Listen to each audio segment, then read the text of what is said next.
I thought. Well, welcome everybody. It is the Thursday Night Forum, or the beatbox, as Stan has started at the podcast with. You know, your mics are supposed to be muted while that music's coming in. You know that, Stan, right? Yeah, then I realised I could unmute it. You did that the other time. Ray's gonna put the mute on immediately now, instead of waiting for us to, be nice. No. Right. All right, Alonzo and Tony up top. Thanks for joining. Hello. And we got Stan and Gary down bottom, and the wannabe Arsenal fan, not Leeds fan. I was going to say Leeds fan. Mr. Should Tom say is in here. Cardiff. Leave it out. Leave it out. Should Brownies say in Swansea. here. All right, evening everyone. BX Skinner. Hopefully it's going to be a chilled show tonight. The trip usually starts on time, gentlemen. This ain't the trip. Got that right. It's different. I don't know what this is, but yeah. This is journey. This is the journey. What is this, Tony? A shit show. There you go. Shit show. There you All go. right. Welcome You're gonna watch to. some P's and Q's tonight. Everyone's gonna speak in turn, and nobody's gonna talk over each other. And Tony's gonna be Tony, and Gary's gonna be Gary tonight. You know, because you're starting to embarrass yourself, Alice. Starting to embarrass yourself. And then this is the first thing you do. You're talking about let's have a good show, and the first thing you do is basically bash us. What is that all about? That's not what you do. Be nice, Ray. I like it. I like it. Ray's bringing out the non-negotiables. Yeah, and then he turns around and does them himself, right? This He's reminds me squeezing of like 2 everything. months He's ago when squeezing Stan took everything over. out of the lemon. Dictator Stan when he took That's over. right, a the couple months lemon. ago. Everything out of the lemon. Listen, we got some things to talk about. We're gonna have reflections of the season. Arsenal. Maybe Brownie can talk a little bit of Arsenal tonight and not divert the conversation away from Arsenal. This is Arsenal fan circle, Brownie. Player of the season. We're going to talk about the player of the season, the Arsenal player of the season. Fullbacks, the fullback issue. We're going to talk about that, and of course the meaty transfers: Nketiah, Elneny, Saka, release clause, Tony, all that stuff. Tony, the accountant, is going to keep a tight hand on the purse strings, right? Isn't that what they call it? Wish Arsenal would do that. Instead, let's give Eddie $100,000 a week. That sounds like a brilliant fucking idea. All right. Well, let's start off. I know Stan was around in 1989. Stan, weren't you, Stan? I was So around in 1989. let's have a little chat about Anfield. May 26, 1989 is the anniversary. Yeah, it's up for grabs. It is now. It is now. It is now. It's up for grabs. I'm confused. Yeah, Me that too. was the commentary at the time. That was the commentary. You're confused. That's Oh, right. that was the commentary. Oh, yeah, I was doing the old. That was the. I needed the more. I Mick need more Thomas goal, right? context for me. I'm a little behind. I'm sorry. It's Michael Thomas charging through the middle. It's up for grabs. It is now. That was like the proper thing, right? As I remember it. And then Mickey Thomas does the rollover celebration and almost breaks his neck. Yeah. He flicks himself up and his neck doesn't look in a good place at all. But I mean, He does the fish, right? Yeah. But I mean, what do you want to know about that night? I mean, if I remember rightly, we had to win by 2 clear goals, right? Yeah. 2 clear goals was the mission. And if I remember rightly, listening to the players, they were like, George was calm as a cucumber, apparently. Had it all worked out. We'll get the first goal. And he had it all worked out. They thought he was mental. And it all went according to plan. And I love the scenes just before the final whistle with some of the Liverpool players having a go at the ref. Yeah. Trying to have a go at the ref and trying to squeeze more time and everything. We were the underdogs, right? I mean, back then Liverpool were like how Man United were, right, in the 2000s. Yeah. Dominant as hell. And we had to go up to their ground and win by 2 clear goals. if I remember right. Was it 2 clear goals we had to win? But Yeah, or it just was. 2 goals? Yeah. You needed to win by 2 two clear goals yeah. for the goal difference to be exactly the same, but goals winning it on goals scored because we had scored. That was when we scored more goals than most other teams can. You know. We did that up until Arteta came in, right? Funny thing is as well, I think it's either when the second goal gets scored, if you look at the footage, the camera's on the bench, right? And there's a few players, I think Merson might have been on the bench, right? And a few of the players, they sort of jump up to celebrate. And George Graham, he kind of half jumps and then tells everyone to fucking calm down. Mm-hmm. Calm down. Stop celebrating. It's almost like he let himself go in the moment, but then remembered, oh yeah, I'm George Graham. I don't do this shit. Everyone just, you know. But yeah, that's my memories of it. And it was, it was a fantastic time for Arsenal to beat Liverpool in that way. Which is why when we went into the game at the last game of the season, in the back of my mind, I sort of thought to myself, well, miracles can happen, right? But alas, we didn't have it. We didn't have it in the last game. No. Brownie, what's your thoughts on that game?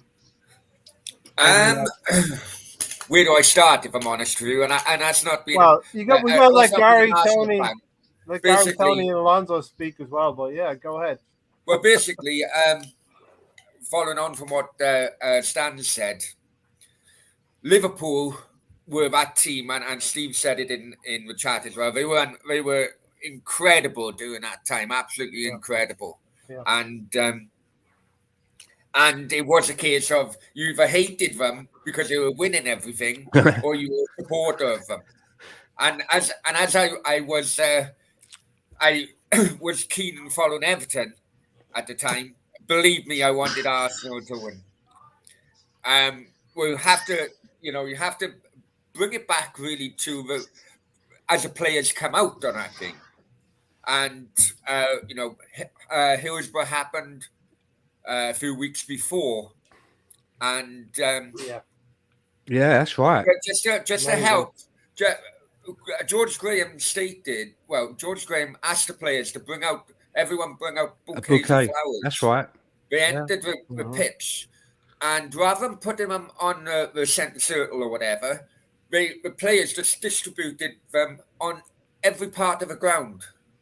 And that helped kind of like nullify the home crowd atmosphere a little bit. It wasn't like it wasn't as tense from the off. But classy Arsenal, huh?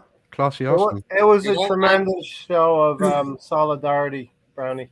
Yeah, definitely. But it was also, I wouldn't say a dark kind of mind game, but it definitely was a mind game to help chill the home fans down, because obviously they wanted a win.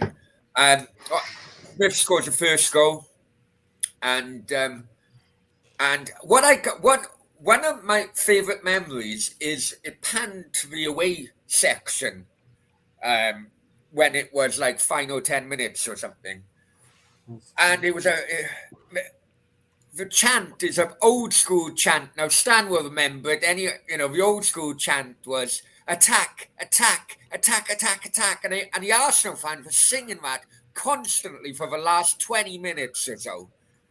And then, coming into the final period, final few minutes, it was still 1-0. Camera panned to Steve McMahon.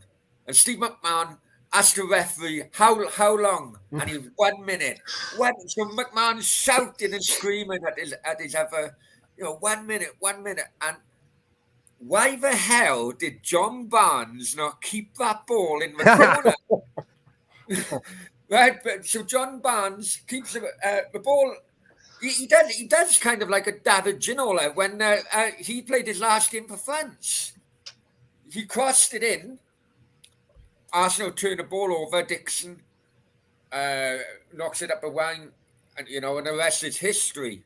But I remember the jubilation that every non-Liverpool fan in the whole country had just on those few few seconds of watching the game. And it was on terrestrial TV as well. Back in those days, it was terrestrial TV, so it was public free-to-air TV.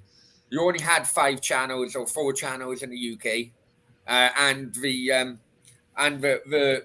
the viewing figures must have been absolutely huge. Yeah, and then they cut away to the news as well. It was literally 5 minutes. To be honest, after the game, I was sent to bed. Then I had school in the morning. Gary, maybe you don't have recollection of it live, but any kind of memories that you might have picked up or things you've seen. Yeah, I guess before I start, to say hello to everybody in the chat. So Big Gunner, Mube, Mr. Tom, Alonzo, Big Gunner, Thunder Road. He's right there. Hi Gary, how are you? Tony Turner's in there as well. That guy's always in there. I don't understand. Steve Denham, welcome. It's like say hello to everybody. But yeah, no, as you said, I wasn't in the country then. 2, I was in my last year of high school over here in the States. So I wasn't really following Arsenal as much as I am now. So but I did watch '89, so I did go look at that. And that you watch the video, the old time videos, you see them out there talking before a game, and you're like, that's what we all, when any sport you can think of, that's what it was like, right? It was intense. The guys played 110%, left it on the field, and that's what you got there. And the one part of the game that I remember from watching the video is, like you said, at one point you're like, well, damn, this game's over, right? Because the ball's on the other side of the pitch. You're like, how in the world are they going to get the ball all the way up there to even get in a position to score? And bang, bang, bang. Next thing you know, I think the ball goes out of bounds or something like that, if I recall. Or we intercepted or whatever. Boom, we were able to take the ball down the field, and next thing you know, we're scoring. But yeah, now it was, for me, you watch that, and that's what whenever I say, the game's not over till the whistle blows, 90 minutes, right? Got to play till the whistle blows, and that's, you play till the whistle blows until the official puts the hand, his hand to his mouth. Game's not over, right? Yeah. And we've seen it we've just seen it a couple of weeks ago, right? So you got to play 90 minutes these days, and that's the football I think you guys have all grown up on, and it'd be nice to see it again, right? Or something close to it, right? Yeah. We don't see it. We kind of have to take it as it comes, but nothing you see today kind of matches that, right? Yeah. 2 goals against one of the best teams in the country, if not the world at the time. How in the world are you going to do this on the road? And then you're down, and then there's minutes left on the clock. Everything is against you. Guess what? Nope. You just got to believe, right? Got to take the chances when they come, all right? And that's what they did. So yeah, now that's kind of my thoughts. And like I said, I wasn't around for the time, but I could just, you watch the videos, you could just tell, man, that's when people talk about footy, that's what they're talking about. That's what it looks like, right? Both teams know what's at stake, and both teams tried. Only one gets to walk away. And in a way, Liverpool were in a tough situation because they knew they could take a 1-0 defeat and still win the league. Tony, your recollections of that? My recollections start to be what Stan says for the last 3 years. Him talk about George being calm and us having to score in the last minute. But it's pretty much shaped my memory since couldn't really get it in the States back then. Hard to follow back then. So, of course, Tony, they'll try to tell you Manchester City 2012 and even this year was dramatic. But Aguero! That one. They'll try to tell you that. They'll try to sell that to you, Tony, but there can be no more dramatic circumstances than beating that Liverpool side who were like the City side right now, maybe a lot better than that actually in that time, They walked the leagues all by themselves with John Barnes, Beardsley, Aldridge, great players, Ray Houghton, and of course Stevie Nicol. Stevie Nicol was always a rock at the back, but that ricochet, Alonso, landed to Mickey Thomas. Yeah, so the way I found out about '89 was through Netflix and the documentary. I thought that, being an Arsenal fan, I think we messed up on a lot of stuff here in the States. because we didn't know about it until we became Arsenal fans and the folklore that happened in that game. When you saw Michael Thomas, move down the pitch, and it was quite remarkable actually. It was kind of those wins that we need now. Those defining wins that we need at Arsenal. But yeah, it's funny that you guys mentioned that. In the documentary, you hear Ian Wright's so about how the Raw Castle changed his life, and that kind of emotion. You saw that in a documentary how he cried and was emotional about when he talked about Raw Castle. It was just a fun we part of, I guess. When you talk about Lee Dixon and Winter Warren and I believe Martin Keown was also on that team as well. So there's a lot of a family based on that team, and I think looking back on it, this current Arsenal team is trying to get to that point that it's a family, and I think we need to get back to that standard, I guess, of Arsenal Football Club. But yeah, I mean, you look at Stevie Nicol, and you talk.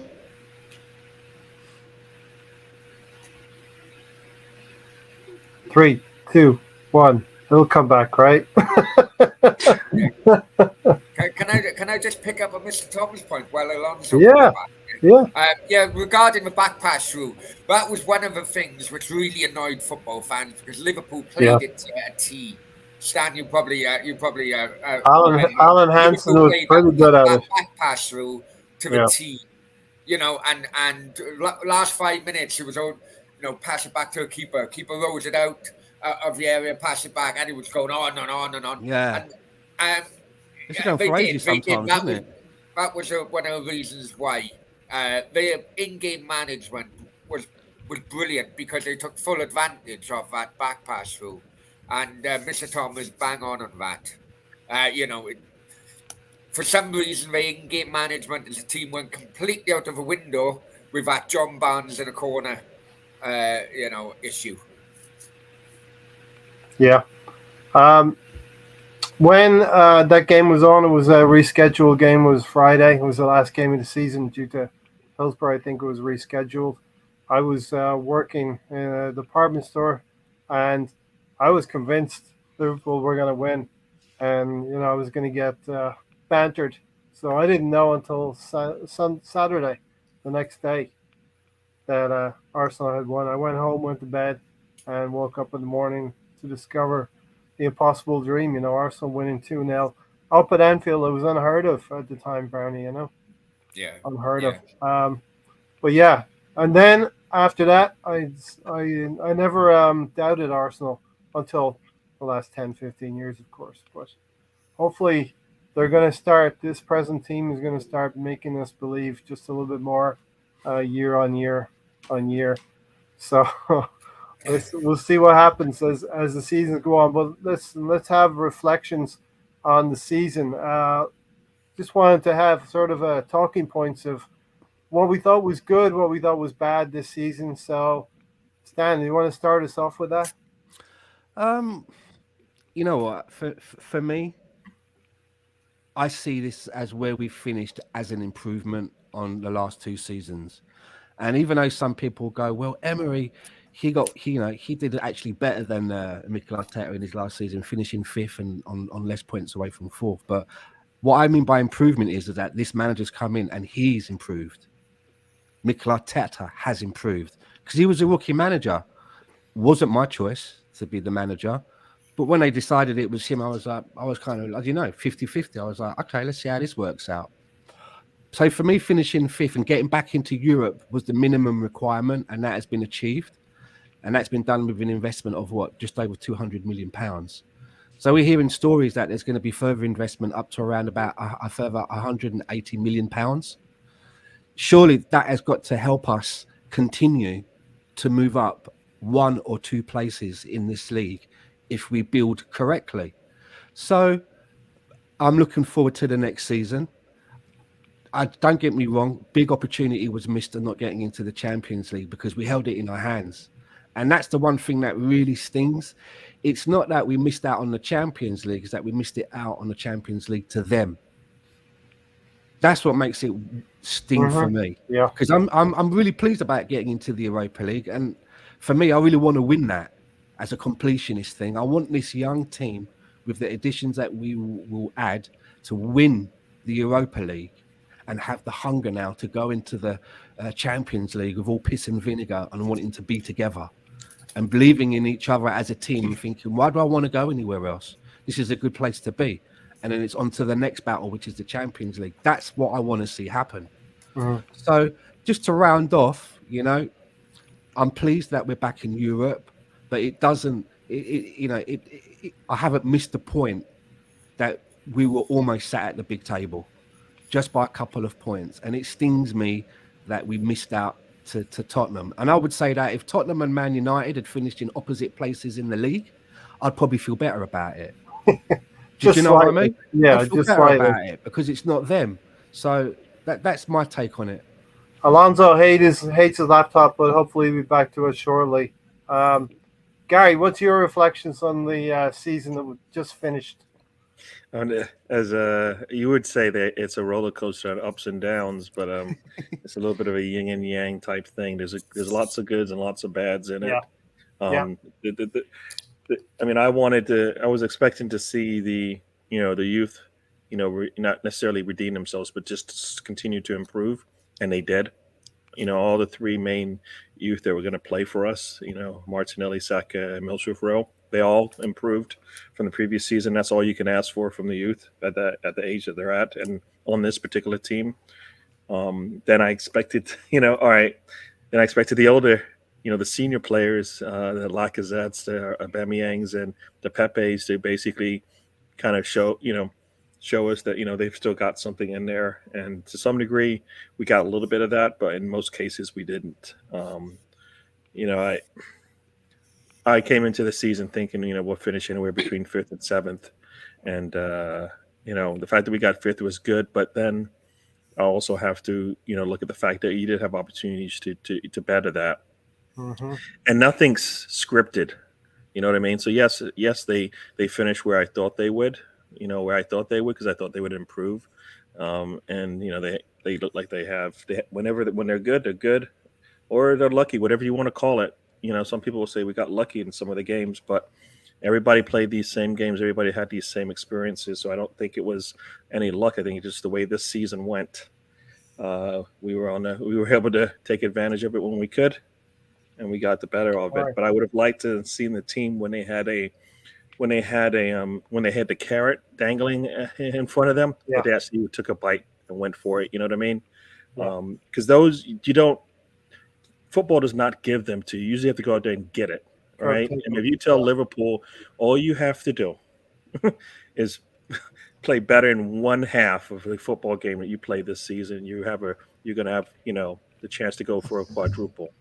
They would, and I can't tell you when it is. That's the thing. You never know when it is. Was it the first game of the season where we lost it? Was it the second or the third to last game of the season where we lost it? You don't know, but you have to take those. You have to think of every game as a reason for us to get to where we want to be. So that's why, I mean, for me, it's like I said, a yin yang, black white, top down, both ends of the spectrum type season. But I think it's but. As you saw, we went from 8th to 5th, so got to take that as a positive. It's definitely progress. We have to do it again, which means we're going to have to get better at everything we did this season. If we got youth contributing 10 goals in a season, they're going to have to up that number. If we've got seniors that aren't delivering, then hopefully we get seniors that can deliver. So yeah. So I don't know if that's that's it in a nutshell for me. No, I mean we're going to have more discussion on reflections of this season, so I want to maybe throw in some lighthearted things in here as well. I'll have a little bit of fun with it. But talking about luck, we have to go to Tony next. Tony, Arnold Palmer used to say, "The more I practiced, the luckier I got," when he was playing golf. So there's something to it, Tony. Yeah, going by what Scott Board just said, we're lucky that Leicester, Wolves, Man United, all those teams were struggling, because if we did nothing from last year, if we had the same points, we'd still finish 5th this year. So that helped us out. far as the season, we started bad, did good in the middle, finished very bad, losing 6 of the final 12 games. But to me, it's all kind of said internally from the James Ellie, where our goal was just to get to Europa. All year, we didn't hear what the goal was. And after the season is, we finally hear what it was. Now we see why we didn't do a damn thing in January, which is ridiculous. Do you have a chance to qualify for top 4? Go out and get players. You can't say players weren't available. Bruno was available. They wanted to spend the money on him. Instead, we wanted to. It's funny that his agent said, so we told his agent we didn't have money, but we were going to spend $70 million on a fucking striker. It's beyond me. And I'm curious when Stan gets back where these improvements of Arteta are, because engaged management still sucked, player management sucked. I don't see where he improved any. I think the team was beneficial from the struggles of everybody around us. Like I said, United struggled, Leicester struggled until February, and they came from like 15th back up to 8th or wherever they finished at. Everybody was struggling. Then you had Chelsea. We played a bad Chelsea team, a bad United team. Everybody's like, "Ooh, we beat them." Yeah, they were shit teams. We beat them. Yay! Well, you beat who you put who's in front of you. You can only beat who's put. I know that, but they're acting like we're beating like championship level. So you're saying we only got 5th because everybody else sucked. That's it. We didn't do anything. We didn't contribute anything to get in 5th. To the youth contributing 10 goal contributions. That was all luck. Well, we'll get into the. You just said you want to wait for Stan to come back and talk about these improvements. I give you some, and then you push me off, push me away. I'm saying management improvements, not team improvements. Go to Brownie. Where do you think that comes from? And then Brownie and then Alonso. Okay, want to get an outside perspective, a little bit, Brownie. You're looking in from the outside, Brownie. Yeah. Before I go into that, my season was absolutely dreadful, I tell you. But looking at the Arsenal season, it got to a point where nobody seemed to want it for 4th. Everyone was the pressure was getting on at every team. Man United, Tottenham, Arsenal, and unfortunately, the pressure told at different parts of the season for all of them. I completely understand why Arsenal fans were kicking off. Doing the 3 defeats, which they should have at least had 1 point out of. The Brighton, the Crystal Palace, and stuff. I get that, but I'm sure that if you look back at the results in which Tottenham had, or the results in which Man United had before, throughout the season, then their own fans could have picked up on some of the points in which they dropped. The season is a marathon, not a sprint. So it's progress for me. It is progress, but the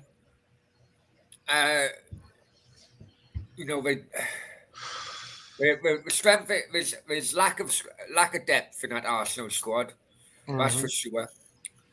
They put too much trust in youngsters, and as we all know as football fans, with youngsters, you're going to have inconsistent games.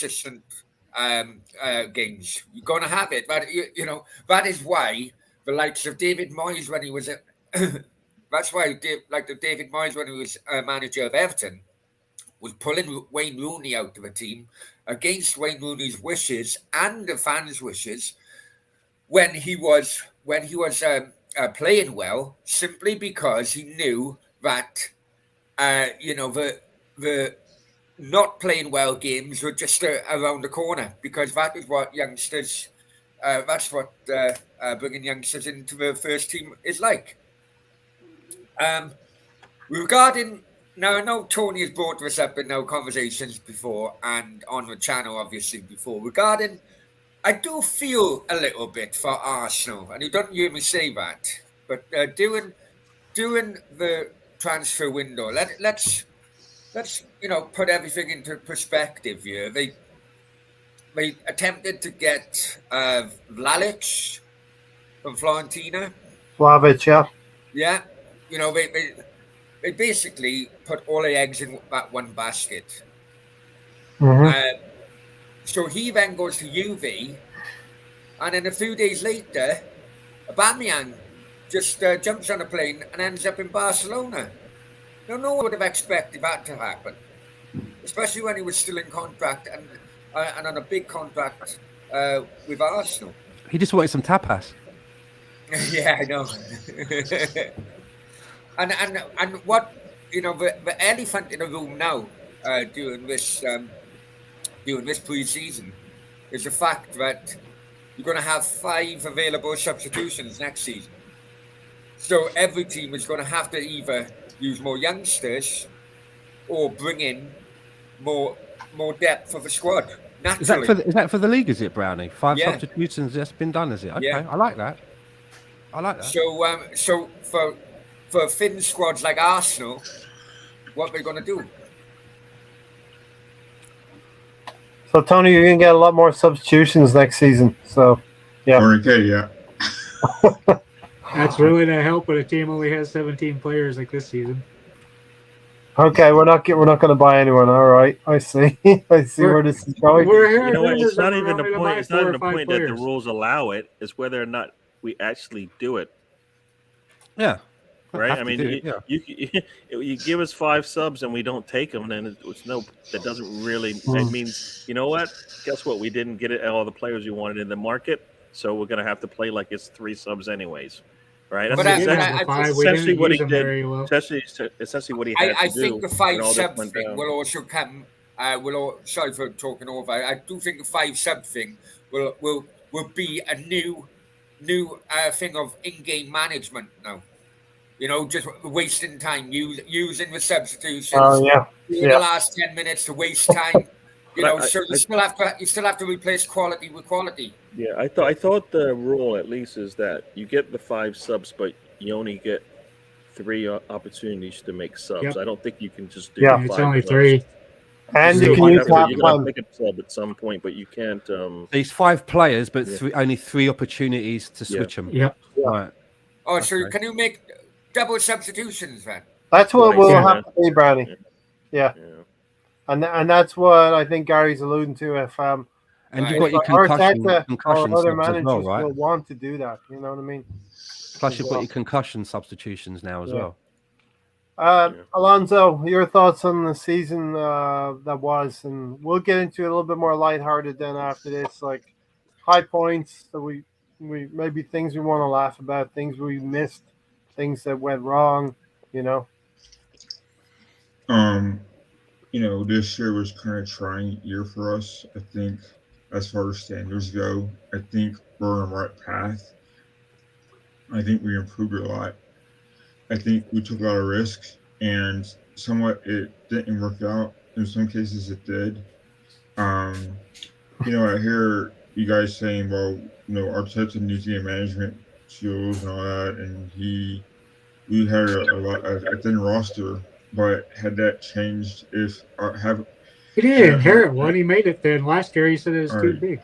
Just wait for the question to come out first. And so, you know, I think for us, I think where our perception had changed, had we made top 4, you know, so, you know, it kind of, I think Arteta made the wrongs. He did changes too late, where, as you can see, you know, Elneny did pretty well whenever he took him back off. I think with Nketiah being back on the team, I think it really helped him. So you know, it kind of worked out, but then it didn't. So sometimes you got to take risks, and I think Arteta will hopefully learn from that. And he has players he can use. It's just so happened that it was used at the wrong time, and it came out a little bit too late. And we did mess up because there's in my opinion, lack of leadership, lack of veteran leadership, as we say in the States. So I think, you know, it was just a mess, but then it wasn't because we improved on our point standings. We got Europa League, European football back, so that's a plus. But we shouldn't never change. We should never change our goals, and that's to win a Champions League or go into Champions League and hopefully win it with the roster Yeah. we have. But I think Arteta, in all, hopefully he learns from this, and not be so micromanaging, and he could be better as a coach. That's what we all want, right? I mean, Yeah. we don't want any coach to fail. We want them to succeed at Arsenal, and I like what Arteta's doing, though we may not agree what he's doing right now, but maybe it could change his mindset a little bit. A little bit later, we'll get into Gary. We know the holes in the squad, right? So a little bit later, we'll get into that, the transfer business and all that. What was the moment that gave you the most enjoyment this season, Gary? I mean, maybe it was a goal scored by one of our players. Maybe it was unhappiness of a rival player, Aspilicueta. I mean, for me, it's easy. It's something I probably dwell on. I repeat all the time. It's basically the 90-minute split between two games in the City and Liverpool. When the first half, I think against them, when we played them in January, and then when we played Liverpool, down a man. To me, they just showed that what. If this is what Arteta, that's I think as I recall, I think when I was watching, I was like, if this is Arteta ball, then I want more of this.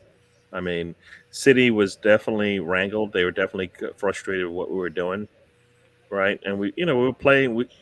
I always said, can we just borrow that and use it again? And we never could, or never did, or or whatever instructions he gave to the team, on other games. It just was like, if you can script that, why can't you script it better against teams lower on the table? Two top teams in the league, he frustrated them for a half. I know it's not saying much, but it means that there's something there. There's some substance to what he's doing. Same thing as I've said, if you can go out there and you can find these players that nobody's heard of and they come in and they're like starters for us, then I know you can do it again. You know what I mean? So for me, that showed me that there's something to whatever they're trying to do. Hopefully they continue to build on that. If you're going to look at any two games, if you're going to look at anything from previous season, I think you look at those two games and you see how you played, and then you go, you know what, we're going to have to. If this is who we are, and I hope that is, because I did like it. I think everybody liked it, and let's do it again. So, yeah. Xhaka double mags leading to the goal, says BX Gunner. Stan, what was your highlight of the season? Was it a moment? Was it a result? Was it, There were quite a few highlights. I liked a lot of what I've seen of Martin Odegaard this season and what he brings to the team. It just shows me that we've had some players that have tried to play in that position that haven't done what I wanted from them, and I see Martin Odegaard doing those things. I'm really pleased with him, and for what little we paid for him, I think that's a very canny bit of business.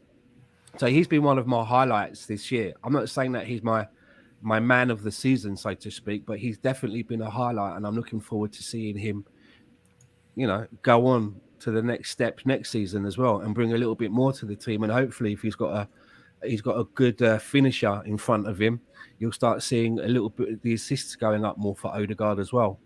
Something else that I was quite pleased about was that Mikel Arteta doesn't suffer fools. I quite like some of the iron fist moves that he's made. I know some section of our fans don't like it, but towards the end of Arsene Wenger's tenure, a lot of our fans were saying that he's too uncle-like. Everybody's sort of like got a bit of an easy ride there because he's like their uncle. He's too soft, the soft underbelly. And I think now Mikel Arteta's come in and he hasn't suffered fools. And the decisions that he took, and they were hard decisions with players like Mesut Ozil, Guendouzi, and Pierre-Emerick Aubameyang, were difficult decisions to make.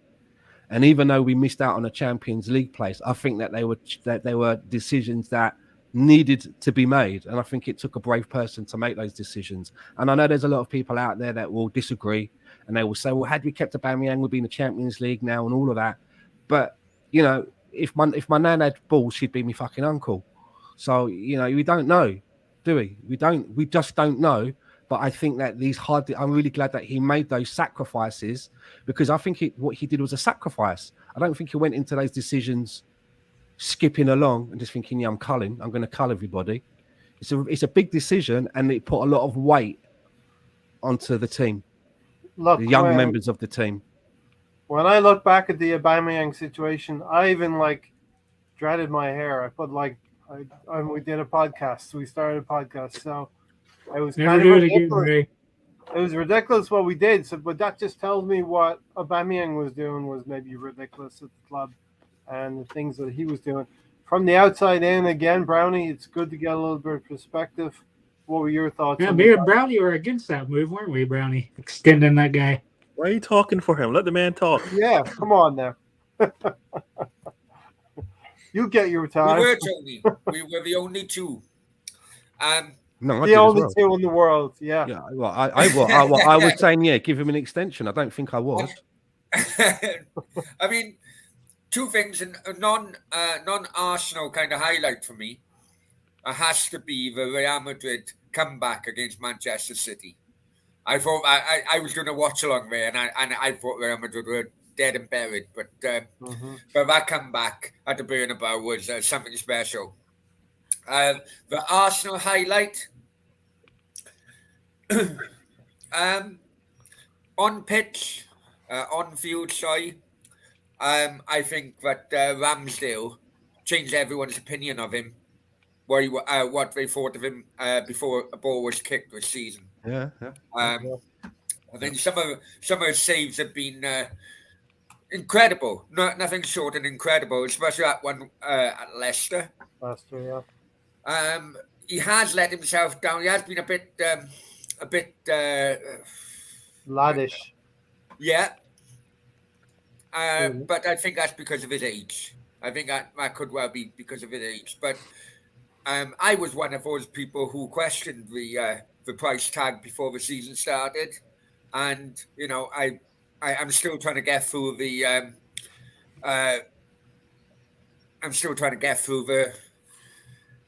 the pie in the corner. What do you call it now? The humble pie in my fridge, because I'm eating my words. Can I ask a question, Brownie, about about Ramsdale? I mean, as an outsider looking in, where do you think he kind of rates as the England #1 keeper compared to the other English keepers that are available? Good question, Stan. Actually, I think Pickford has turned his career around halfway through this season. Pope, Ramsdale. Who else have you got? English wise. Joe Hart. Sorry. Never took a man when he's down. Foster. And Foster. Yeah. Fine. I think he's in the debate, Stan, but I don't think he's #1 as yet. I think he's in the debate, but top 3 maybe. I think Pope is better. I think with Burnley going down now, some club could have a bargain on their hands by recruiting him from Burnley. But I do think that Pickford, some of the saves, Pickford kept Everton in the Premier League towards the end.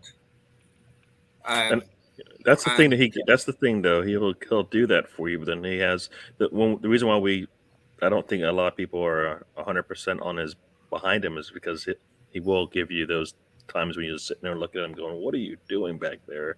You know, and you're just like, I mean, Ramsdale, same thing. I don't think we have a true #1 in the sense that, you know what, this is the best goalkeeper in England football. You know what I mean? We don't have one of those right now. They both bring lots to the game, but there are some blips where you're like, damn, you know, I wish I could, you know, because Pickford, like you said, in the first half of the season, probably was not playing like, you know, yes, he's the #1 goalkeeper, but he does show you every once in a while. He gives you highlights. They're like, all right, there you go, that's the guy. But I think between the two of them, I think it's on the day. You know what I mean? Like you could switch him on the day, and you could have the best goalkeeping for the whole entire World Cup, but you don't know when it's going to come. Gary, what did you think of Ramsdale's form towards the end of the season? I thought it kind of trailed a bit. Mm-hmm. Yeah, and that's what I think you're going to get from him. I think that first half wore him down. I think so much. Yeah, he's probably tired of that running around. Well, I think it wore him down mentally because I wanted to see the same guy. Like when things started to get a little tough, I thought I would still get something from him in terms of like, you know what, guys, don't worry about it. We got this. I don't care whose mistake it is. We got this. And it didn't seem he wasn't that guy. Wolves, not since Wolves at home. Yeah. I actually think there was a good shout for Leno to may have been put back in for a little bit. Just for and that's more for a mental, like you know what, take a break for a second. You've been out there, and yes, it's one game a week. I don't care. Mentally, it drains these guys, and Leno would have given them the break. And you see goalkeepers come and go all the time. It's not because you're not playing well. It's just because you need to take a little bit of a break. And Leno's better than a backup keeper as well, right? Yeah, he's a starter. He's a starter, right? He could have started for us this season. Nobody would have said anything. We were fine. Yeah. We knew what we got. We knew the negatives, the positives. We would have taken them because you know what? You fix the defense in front of him, he'll look better, right? Yeah. We had that opportunity against Villa away when Leno was in just before the international break. Maybe that's right. Maybe let him come back at Palace. Who knows what would have happened? You know what I mean? Yeah. Especially when everything about the team was going, we didn't know what we were going to get each time they came out there. Bringing him in, bringing Leno in might have just to switch it up a little bit. Leno his brain, he'd get to reset or whatever. Because you see teams do it all the time. It's like, why is this guy out? And it's like, the manager decided he's not playing today. And sometimes they'll make an excuse that he's injured or he's got a little nick, but sometimes he just needs to sit out. Good point from Mr. Tom. Bringing Leno in while chasing forward would have been seen as the only reason why it would look like losing confidence in Ramsdale is if Arteta made it seem that way to Ramsdale. You know what I mean? We don't know what he says to these guys. He could have said, Ramsdale, I need you to take a little bit of a break. I can see things wearing on you, and I need you to just sit this one out. And then Ramsdale wouldn't think he's lost confidence. He just thinks he needs a little bit of a, it's like Saka. Take a seat. Don't worry, you're still my starter tomorrow. The next day after the next game. Gary, there was a recent podcast with Tavares, and they asked him about the substitution at Nottingham Forest, and he said he needed that. He needed to be taken out, and he took it on the chin and fair play. Made the best of it. So.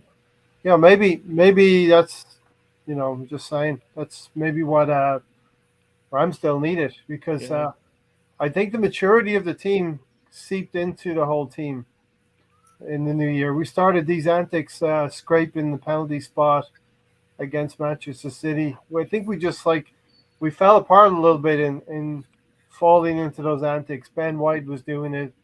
Ramsdale was doing it. You let the moment get too much for you, man. Because that's what was the point of scuffing at the mark at the spot? What was the point of that? Nothing. There's no reason to do that. So like mentally, the team is starting to lose it a little bit, right? Because you're like, what are you doing? We're playing one of the best teams in the world right now, and we're actually playing all right. Let's just keep this thing going, right? Yeah. No, I'm going to do something crazy because it's all the pressure is weighing down on me, and there's nobody telling me. Wake up. This is all right. It's called practice in the dark arts. That is not a dark art I've ever heard of that works. Right? And that again speaks to the kind of mix of profile of player we're going to need in the summertime. So we'll talk about we will never be the masters of the dark arts. If any player decides to, like when he comes in the door, right? When he comes in and does his interview, it's like we don't do that because we don't do it well. The reason why I don't curse on air is because I don't do it well. So you barely ever hear me say anything because it doesn't even sound right in my ears coming out. So I don't do it. Guess what? We are not the masters of the dark arts. It looks silly when we do it. We get a yellow. We get a yellow when we do it. Think about it. Every time we get that guy one foul, just as much as 80 minutes into a game, first foul of the game, yellow. Why is that? Other teams, 20 fouls, kick in the head, stomp on the face, nothing. So probably because those 20 other teams don't have Xhaka. Alonso, the ex-gunner said this is Ramsdale's first taste of fighting for a winning team. He gave us Europe and not a relegation battle. So Yeah, Yeah. Ramsdale's had a pretty good first season, Alonso. Yeah, as did Takeru Tomiyasu. Yeah. Now he was my favorite part of the year. Oh, first half anyway. I thought that he played very well for the first year. As did Ramsdale. As did Van White. As did Udegaard. I think when you factor in all the new signings we had, they are young. They're all fresh. They're all wants to play for Arsenal. I mean, Tomiyasu turned on Tottenham, or he didn't know who they were. So it shows right there that we have a He knew foundation who for the they were. future. Everybody knows. I'm It's not actually joking. it's I'm teasing. I'm teasing Gary. I just relax. I'm joking. But seriously, though, I mean, I think that our Arteta's signings, we have players that want to come to Arsenal now, where in the past they were kind of hesitant and they signed to other teams. So I think the new faces, to me, uh, were the part of the season that I was most excited about because they made a difference. I mean, look at that pass that Tomiyasu gave to Martinelli against Newcastle, the first Yeah. game. That was pretty. That was Wenger ball at its finest, right? So, I think the new additions to the team shows something right there. It shows that we are wanting to. We got recruits in, and that's important for the future. Yeah. And as Gary said earlier, if those young players show up and do some of what they did this season again next season, and we're going to talk about the striker situation in a little bit. If we get something more than 5 goals from any striker this season, Brownie, Arsenal survived on breadcrumbs in their striker department. You're mute. Sorry.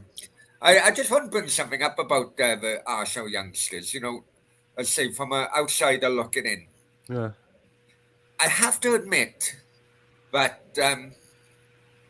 I think one or two underperformed. And Yeah. and I was somewhat disappointed. I want one or names, two. Brownie. I want names. Martinelli. Yeah. Martinelli definitely. I thought he would have made us, continue Good his stride. progress. Yeah. I think he's either stalled or maybe gone backwards from Now, last season. Brownie, my excuse for Martinelli may be that he didn't have good connectors in the team. Left midfield, left side, or the striker.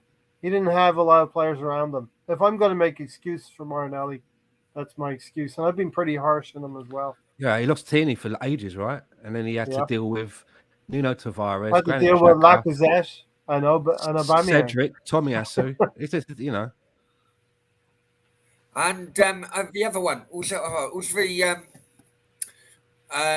Emil? What's his name? Smith Middlesbrough. Rowe. True. Well, yeah. I don't like you don't know. Don't pretend you don't know his name. No, he's just- no, because I knew it was a double barrel name, and I was thinking Ainsley Maitland-Niles for some reason. The man who the poster when you open your eyes in the morning and you look at the ceiling, that's the poster. Remember that? That's the poster Middlesbrough you got in your room. No, but He knows. honestly, I did expect him to have a better season than what he did. Ray Liotta. He couldn't break into first starting 11 for a far more number of games in which I expected. Yeah. So I think those two better ensure they make that step up next season.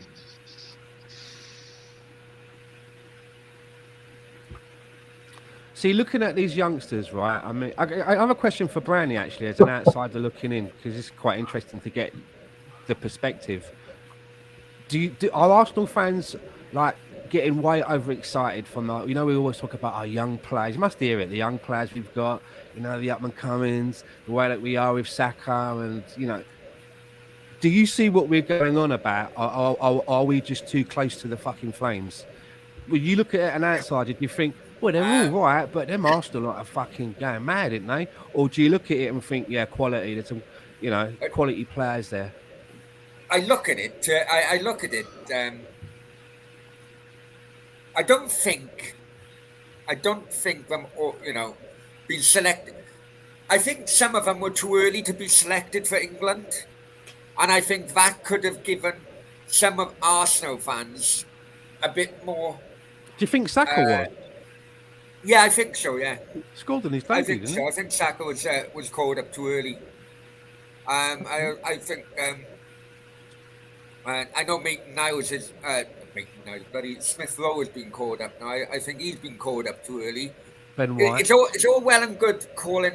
I get the idea of bringing youngsters into an England squad, you know, to get the feel of what it's like in an England camp. Yeah. But you know, they should always be kept on the outside, really. Just on a provisional squad. Because as a result, it ensured that Arsenal fans were blowing smoke up the arses of the likes of Saka, which I do think still has a bit to do.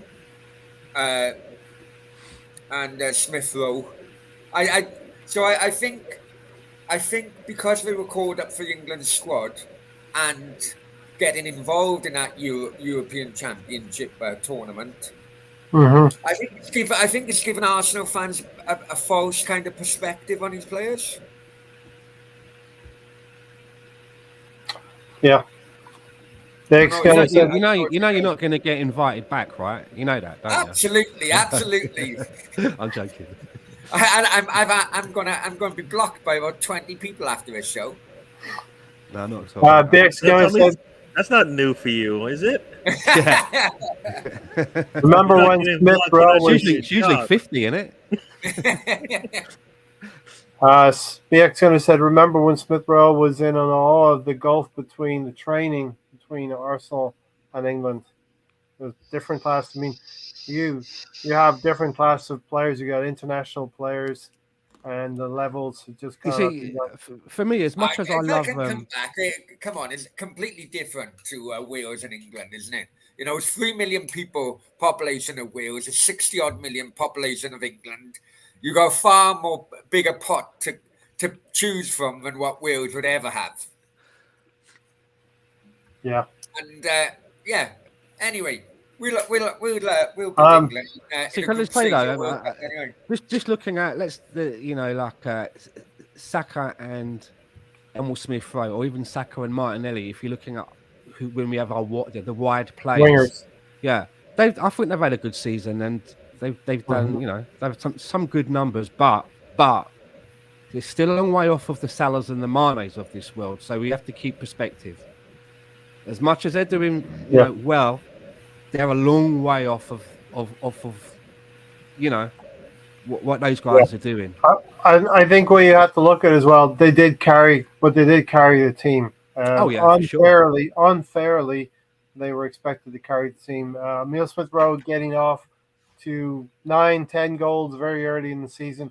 I did doubt that he could keep it up in the second half of the season, and I was right. Do you think he was carrying a knock because he was coming off the bench a lot? Possibly. You know, and when he did start, you know, he would be one of the first ones that would come off, but he was still producing. Does anyone else think that perhaps he was carrying maybe a knock and going through the pain barrier for us? Possibly. I mean, he was sharing minutes with Martinelli on the left-hand side, so Martinelli come to the fore. Yeah. Yep. No, Smith Rowe was different after he had COVID. As soon as he had COVID, he went downhill. I think there's a reason why. I think there's a reason why he's not named for the England team. I think the rumor is that this is growing, that it's been bothering him all year, and it's been hurting all year. So maybe that's why he hasn't really that much playing time. Maybe that's why he didn't play against Everton. Right. And maybe that's why he's not on the England team either. That's what I'm questioning. We saw her. We saw Mrs. Stan. Tell her we saw it. Too late. Oh, in the background. I didn't see it, but move the chair, Stan. Move the chair. Do you think Smith Rowe and Odegaard are two similar people? Be gone, woman. Get back in that padded room. Stan, you know what? Stan, you're in trouble. You're in trouble. You know it. Stan. Big time, man. He's gonna have an eye patch on the next show we see him. It's just like the cat scratched me, right? Yeah. He stands on that roller coaster. He's got some ups and he's got some downs. I'll have to get some of that. I'll have to get some of that magic Amber Heard makeup for the next pod. It stands me like Kenny on South Park. I was getting beat up. All right. Yeah, I'll be checking the bed. I'll be checking my side of the bed before I get into it. So who wants to start off with the Arsenal Player of the Year in their opinion? Taking volunteers at this stage. I'll go in straight away. I'll keep it short as well. For me, I think it has to be Saka. Saka. I think there's a couple of candidates. But don't get me wrong, I've enjoyed watching a few players in the team. But if I was going to pick one, and I would say who would I think was our best or MVP, as they say in the States, for last season, I think it would have to be. I'd give that trophy to Saka. Okay.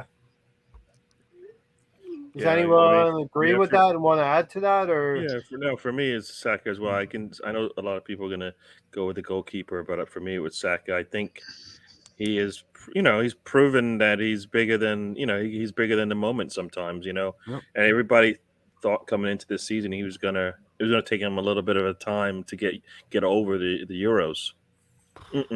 Didn't seem like it to me. And the way that he finished off the season against United, when he said, "Give me the ball, Chelsea, give me the ball." Those are things that he shows some growth, and you know what? That's what you want, right? You want a player. And apparently, Martinelli was on penalty duty for that. Apparently, I found out, but Saka was like, "No, I'm taking this." Yeah, no, I mean, and that's what you want. You want your players fighting over who does what when it, because he's like, I created this. I'm going to take it. You know what I mean?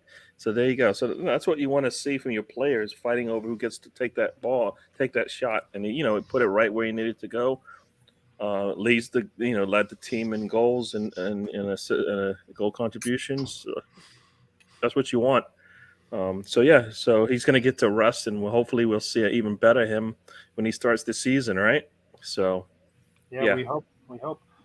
Tony, the arc of Bukayo Saka all the way from the Euros to finishing the season in good style, and vanquishing those demons in a way and taking those penalties, Tony.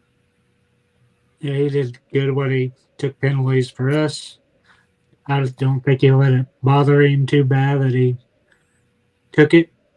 There's 3 young players that all missed it, so he shouldn't feel too bad about it to begin with. But overall, he had a great season.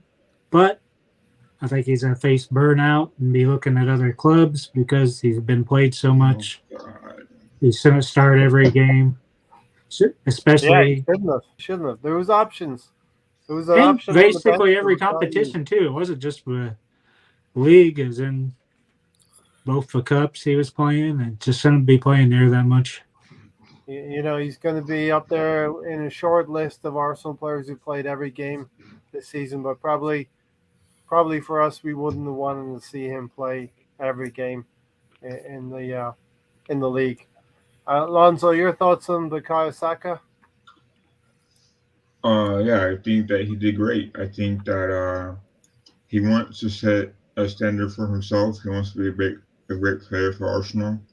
I don't think he wants to leave anywhere. I don't think he wants to leave. I think he wants to stay and become a legend. I think that with the way he plays, I think he should have gotten some time off, a game off here and there, maybe. But that's not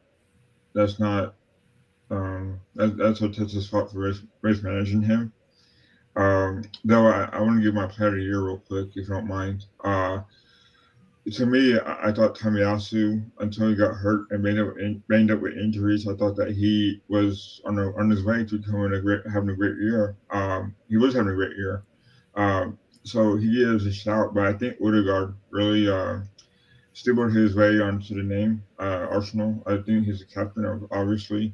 So I think I'm gonna be different. I'm gonna give Odegaard a chance to. He's my player of the year. I think he came in. He got loaned out to us last season, and there was uncertainty whether we will re-sign him.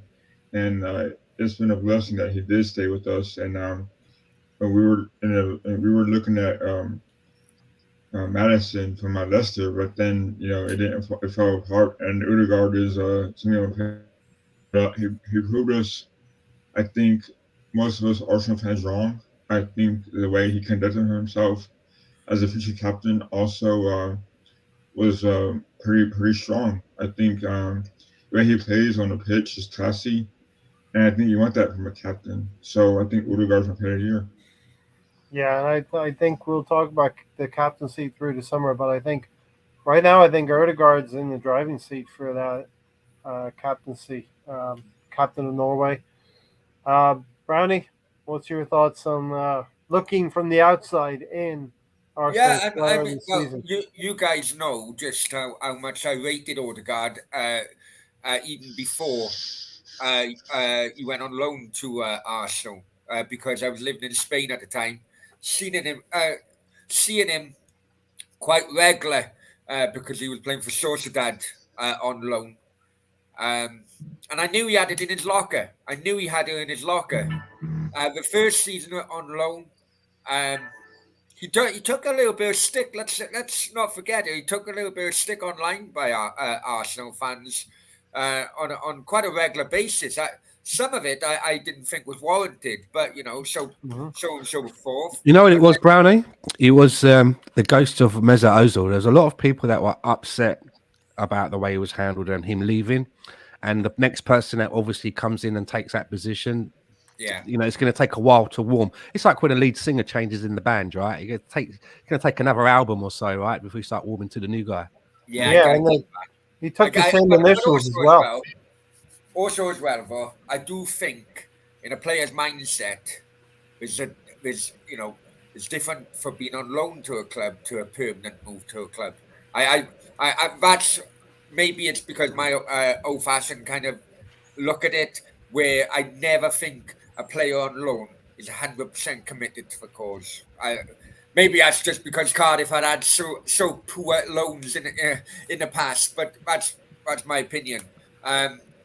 But I think in your division, though, isn't it? When you get your loans, they're usually they're maybe a younger player from a bigger club, and it's never going to be. There's no.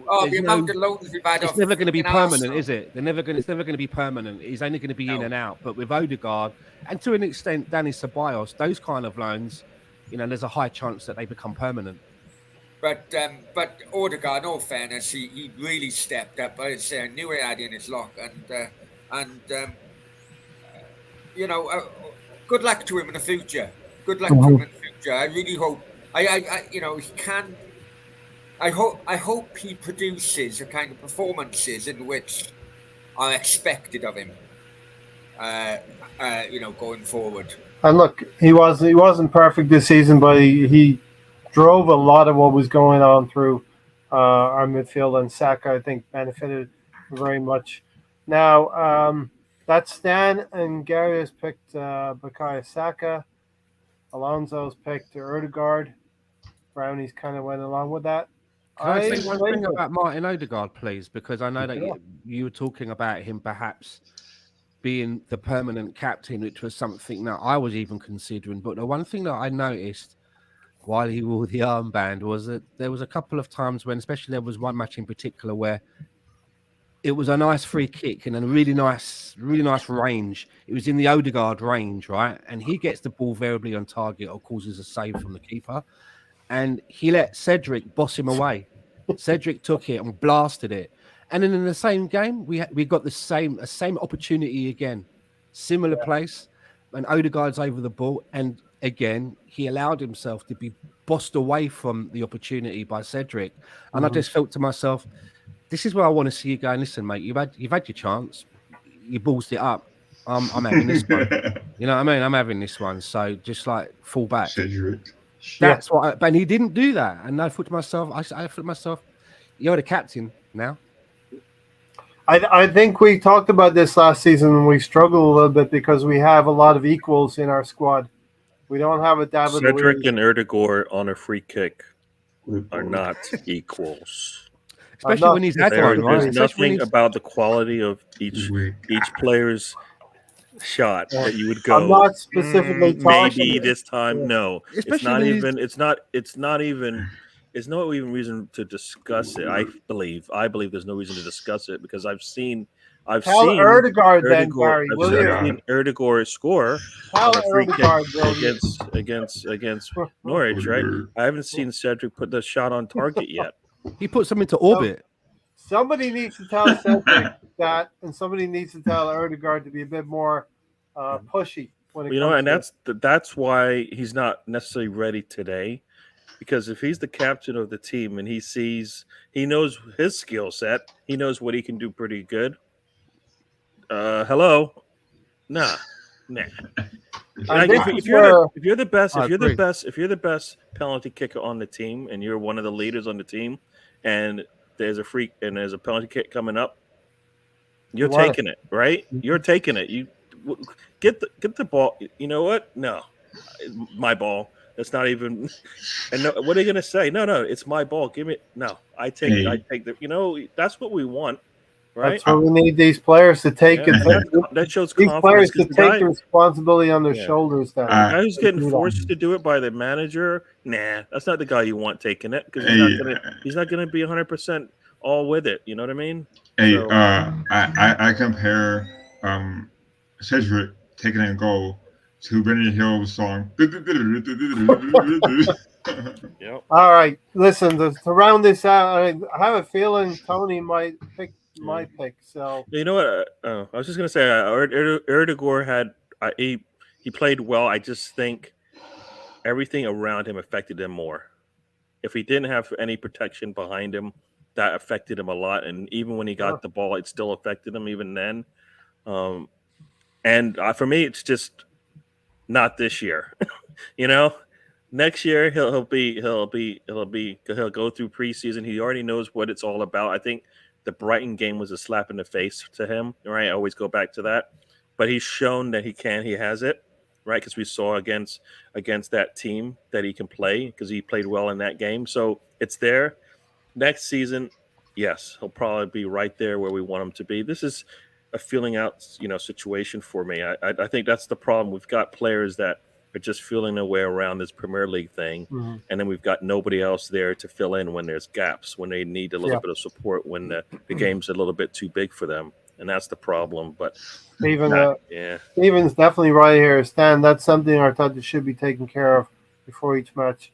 Everybody should have specific tasks of what they're doing. Cedric, no free kicks. Sorry. If there's a debate on the pitch and Arteta's failing again in his job, and give these players clear instructions on what they need to do. The Ajax Brazilian attacker Elneny is super talented. I don't want to see him follow Ten Hag. Thanks, Mr. Tom. You're out of here. I'm off to bed as it's approaching 3 a.m. Have a good evening, ladies and gentlemen.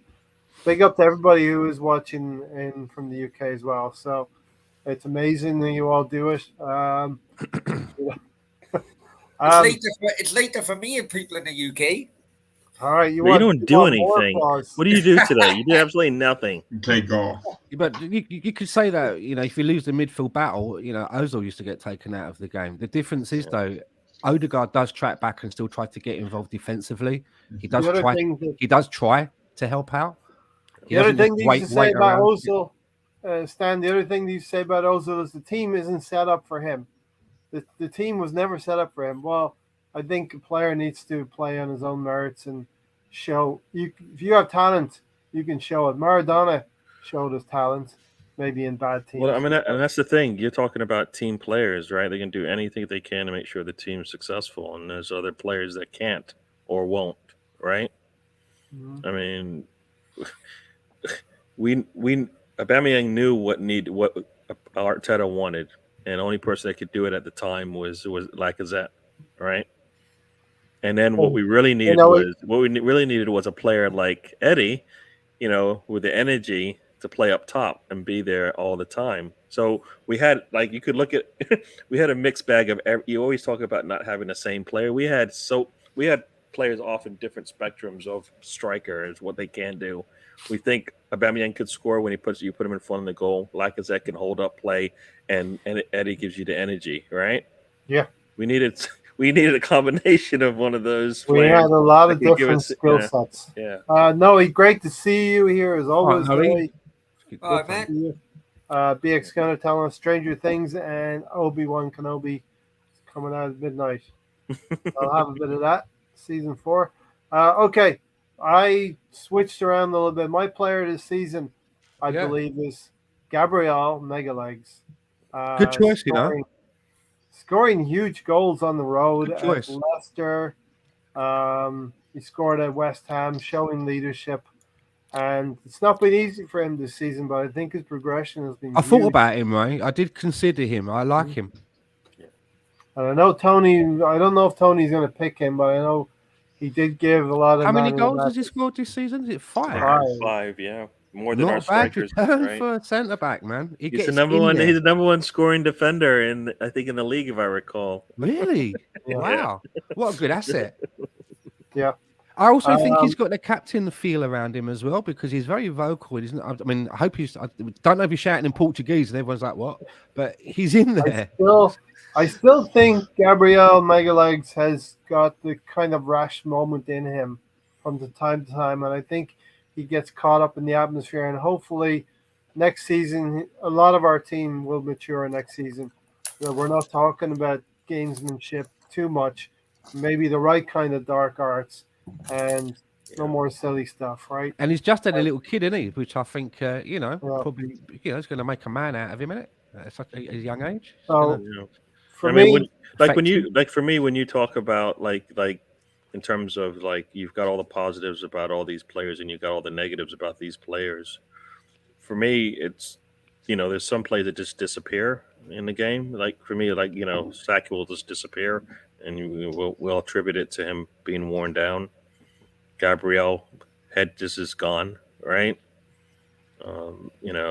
A little bit of that with Erdegaard in terms of when he disappears and stuff like that. But I think, like you said, there's no like perfect one just yet. But I feel like for me, the negatives of all the players, the one that I can deal with right now, I guess, is the Saka one, where it's just I think he's just got too much to do, and they're asking him to do too much, and he's tired and stuff like that. Yeah. Whereas the other one is sometimes mental. It's a lot of the mental things like scuffing, the spot and all that stuff, and taking yellows when you don't need it. Right, we don't need the yellow right now.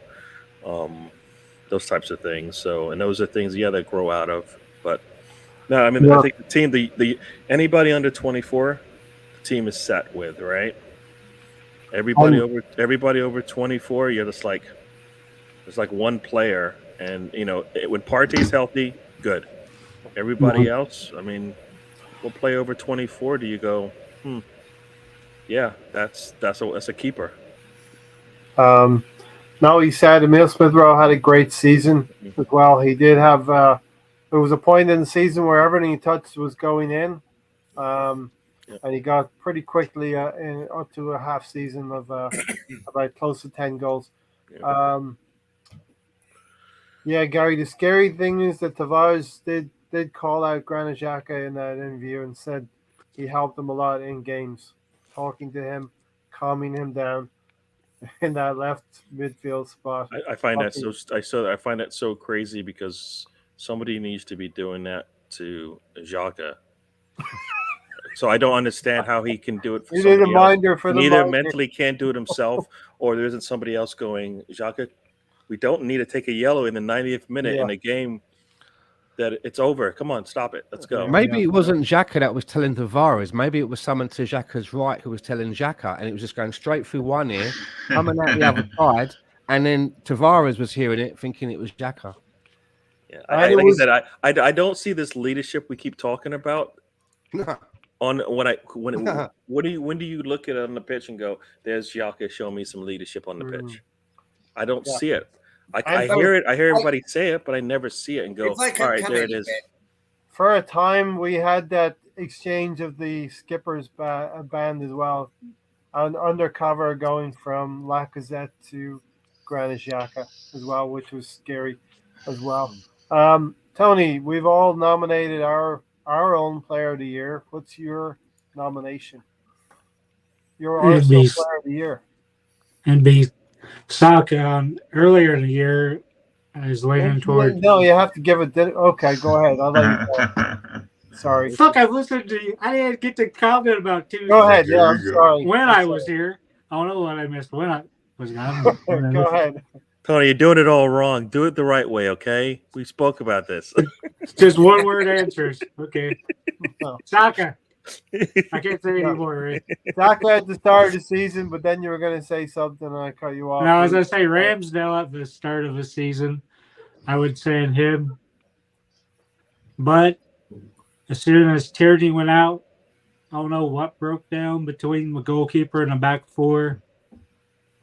But it just did not work. We're letting goals in left and right. Ended up allowing 9 more goals than last season. We started off the year really great in defense. I think he had 14. At almost January, we caught him in because me and Ray were talking about what was the record of clean sheets and a 20-team season was, because he was doing so well. Then he just doesn't get it anymore. 10 straight games with out of clean sheet to finish the season. Ended up being 11. Just looking at our team. Players over 24. Holding, Bellerin, Chambers, Pepe, Marie, Kolasinac, Partey, Xhaka, Leno, Elneny, Cedric. 2 of those are gone, Gary. No, but I'm just saying those are the only players. Those are the players over 24 at Arsenal. I mean, that's what we're lacking, isn't it? That's exactly what it is that we're lacking. I mean, those are our players that we have to. Yeah, but they're the ones that were fucking up. Everyone's getting reds. A lot of those. We're on the same page for that, but I'm just saying those are the players that. Those are the ages. Yes, I'll take a younger player, but I need somebody who's been doing this for 5-6 years already, right? And you know what? Maybe they're not the best, but maybe they know exactly what they're doing, right? Yep. So I mean, you remove all those players and you bring in like 4 or 5 players at that age, at the age that we're talking about, that have been playing for a while. You're going to see. I would expect to see something better on the pitch. Yes. Mm-hmm. I mean, there's 2 strikers in that list. You bring in 2 strikers over 24, right? All the strikers we're looking at are 24 and younger. Nah, we need somebody a little bit older. I mean, midfield, some of the defenders. I mean, it's just, for me, that's... Jesus is 25. You remove all those players, we get the same results for me. All those players I just named, you remove all of them, we get the similar results, except for Partey when he's healthy, right? And we can't depend on that. I mean, that's the problem. Partey's the only one in that list that, you know what? If he was healthy, he would be that kind of player that we're looking for. But he's quite introverted, though, isn't he? Depend on him. And he seems quite introverted as a character, right? You know. Good segues here, Tony and Gary. Almost like you know what's coming up next. The Arsenal fullbacks. Injuries to Partey hurt us, but Tony, probably what hurt us most was injuries to fullbacks throughout the season. So much so, Tomiyasu and Cedric had equal amount of games, and I think Tavares and Tierney had equal amount of games. And you can see points per game with and without those prime players at fullback position. Yeah, it shows we don't have good enough backup for him. We're being lightly linked with.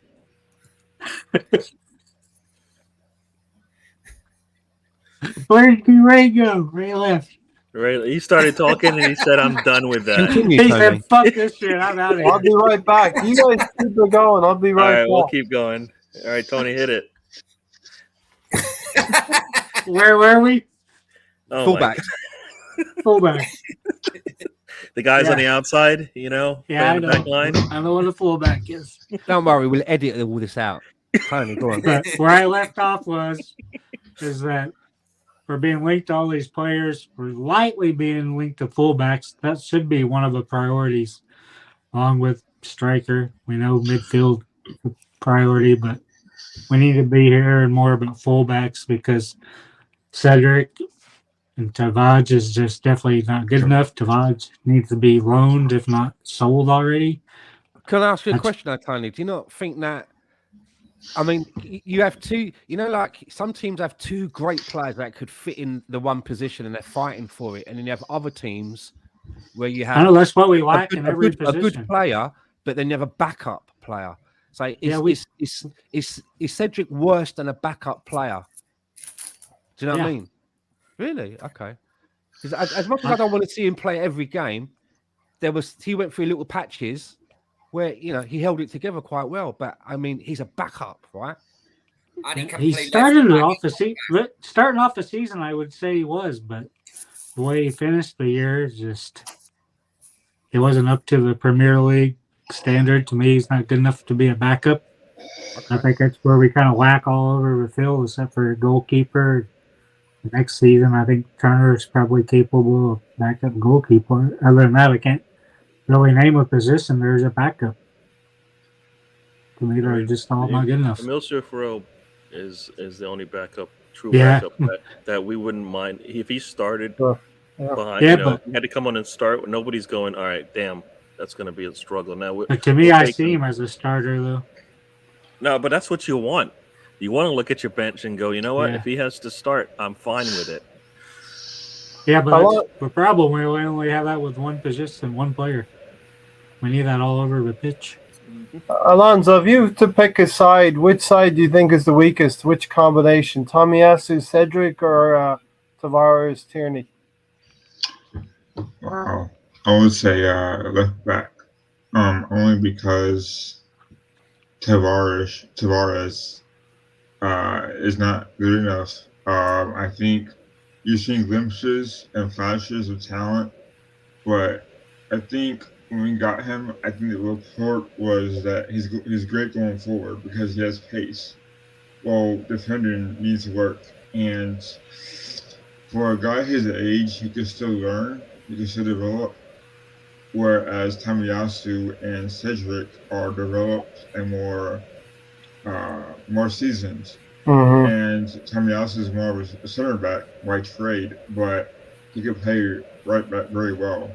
So I think with Cedric, I think like Stan has said, he has some great games as deputy to Tomiyasu. And Tomiyasu had a great first half. Unfortunately, got hurt, so we actually kind of have him back. But I think right.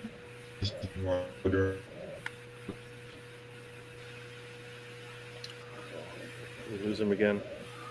For me, I'm going to say something controversial, and maybe you've all thought about this. Kieran Tierney he's not going to do it. He's not going to.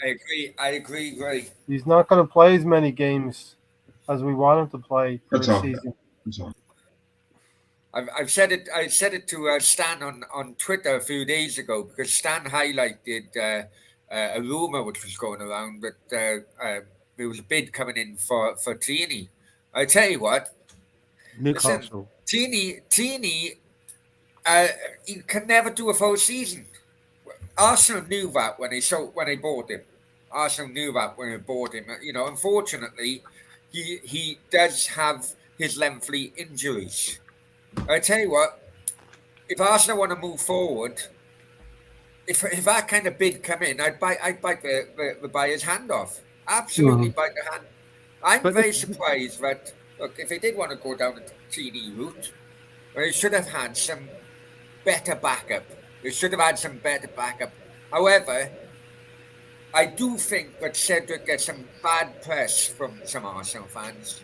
This is a guy who, remember, yes, he's a squad player. I think he accepts he's a squad player, which not many players actually can accept they're squad players. He also can't play on the right or the left. How many players in the Premier League can be a squad player and also play as right back or left back? That saves a wage. But our manager don't fancy him at left back. He'd rather play midfielders there. Wow. It's telling that the first game he comes in, right? What does he play? Right back, right? First game he plays right back, and then when we need a left back, which is what he supposedly came in to do, he doesn't play any. And that's the manager playing with the kids' kind of progress, the kids' progress, and he can't be. He was really bad in certain games, but he wasn't in the games where the entire team was off. He was the one that came off, and it's like I get you needed to make a change, but it wasn't like he was the one that was causing Not the this only one. problem, Yeah. And even if you took him off second, because that was the plan, perception wise, you're pulling him off because he's probably the worst one on the pitch at the time, and it's not true every time. He has certain situations where he screws up consistently, and that's the problem. But no, I mean, he sounds like I listened to the whole video, and he sounds like he's fine with the way where he stands with the team. And which to me, that's the stuff that we don't hear. That's the stuff that we don't know what Arteta's telling these guys. Which is if that's the way he's definitely a quiet guy, and he's probably not an Arsenal guy. You know what I mean? Like an Arsenal player, like you're not going to be putting a statue up for him or anything like that. But you know what I mean? I worry that he's a little bit too laid back, a little bit too chilled from that video, from that podcast. It does seem like that. Yeah. It's like Arsenal fans. Arsenal fans, they don't respect squad players. They just want, they only want. No. Because Elneny, I love Elneny. I'll back it up here. We're going back to the 89 kind of year, right? It's kind of like back in 89, you had a utility player. That's what they call him, a utility player years ago. Someone who can play in more than one position. Right? And those days you only had one or two substitutions. And one of them was Kevin Richardson. Right? Anytime he would be brought on, he would do a job, a good solid job. And it's kind of like, maybe it's just not Arsenal fans, but modern day football fans. It's that they don't respect a squad player. They don't understand what role of a squad player actually is. Yeah. Maybe that's it. Stan, you had a point you wanted to come in on? To that the left-hand side is definitely the weakest side, because as much as I love Kieran Tierney, the old Scottish connection, it's no good if you can't plan ahead, because this guy's going to be out a lot. And somebody tweeted like all of the stats of seasons and that he's played. He's missed a lot of games. But then the problem is that we don't have a backup. A backup is someone where if that player's out for 6 months, that player's going to go in and play for the 6 months. Tavares isn't that player. Tavares is a player that should be getting the odd Carabao Cup game.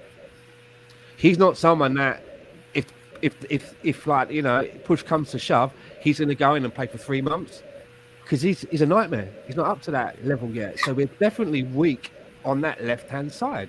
Tavares, for me, should probably be going out on loan, because there is something in there, but there's a lot of work to do, and we can't afford to be doing that work in a live game situation. Yeah, I was going to say on the reason one example of where the squad player came in and did his job was we were playing Wolves, and Tierney was a dominatory, was just basically running all over him, right?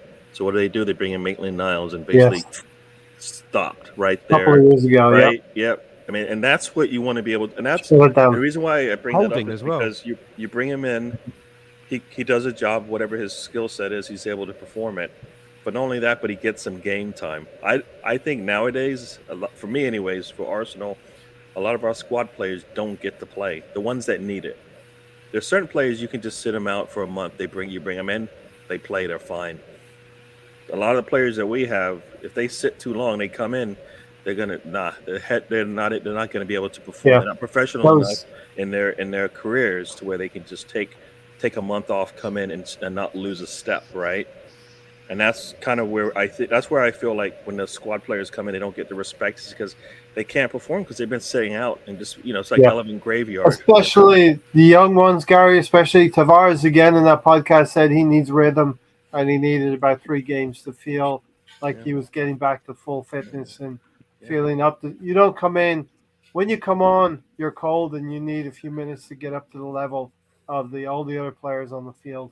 So these 5 substitutions that Brownie's talking about this coming season, and Tony might have been talking about it as well. It's going to be very important how that's utilized and how the players adapt to that. And you're now not sitting on the bench knowing you're not going to come on. You're sitting on the bench thinking you're going to get a chance to play with 20, 25 minutes, whatever that is. Yeah. So yeah, for who if you're selling a fullback, Tony, who are you selling? I'm selling Kieran Tierney. I've said it multiple times because it wasn't long ago Barcelona were linked for 50 million euros for him. I know I'd take that in a heartbeat. But if the recent rumors, there have been a couple of clubs interested in him. I'd go ahead and sell him. I don't think it'd be that hard for us to go and find another starting left back and still go ahead and such a pity, a possible Arsenal captain, but because of his lack of being able to get on the field and injuries, it's really hurt him in that respect. Alonso, who are you selling? Suarez, Tavares, Kieran Tierney, or Darius Tomiyasu? You got to sell one fullback. Tavares. Okay. I don't think he has it. I don't think he has it in him to be an Arsenal player. I think he's just too young. I think that he doesn't quite understand the English Premier League at all. I think that there's no one to call him out on his mistakes. Granted, I think he went thrown into Wolves quite early in his career at Arsenal. I think that he should have been used, or not used, but kind of put in the U23s a little bit, and then bring him up. There's so many weaknesses to strengths with Tavares, but we got him for backup, for cover. I think we should have gotten someone that has experience in the English game. So yeah, I would sell him. So you're not a fan then, Alonso? I'm not. I think there's potential in the kid, but Kieran Tierney and his injury record switches things for me. Stan, sorry. Go ahead, Alonso. Sorry, Stan. Yeah, go on, mate. Go on, mate. I think the reason why we don't sell him is because leadership is just too valuable right now. Okay. On the pitch when he's healthy, I guess. When he's Sorry, healthy, Stan. yeah. I think I would like to progress with Kieran Tierney perhaps for another season, just to make sure that I'm not jumping the gun with the injuries. But if I had to sell one now, I think for me, I would. To sell one right now, yeah, I'd probably go with Tavares because he's the least experienced and he'd probably be the one that would be easier to upgrade on. As much as I think we could do better than Cedric, I think Tavares, we could, he was a cheap gamble anyway, right? So he's the easiest to upgrade on. 7 million. Yeah. I'm going to go to Gary next and then Brownie. Gary?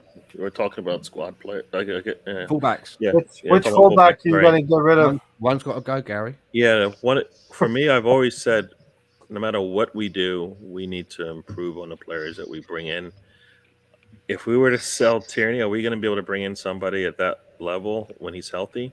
Let's say yes. Probably not as much. I think the chances of that are slimmer than like we're talking about. Can we do better than Cedric? Can we do better than Tavares? Yes. All right. Renan Lodi from Atletico.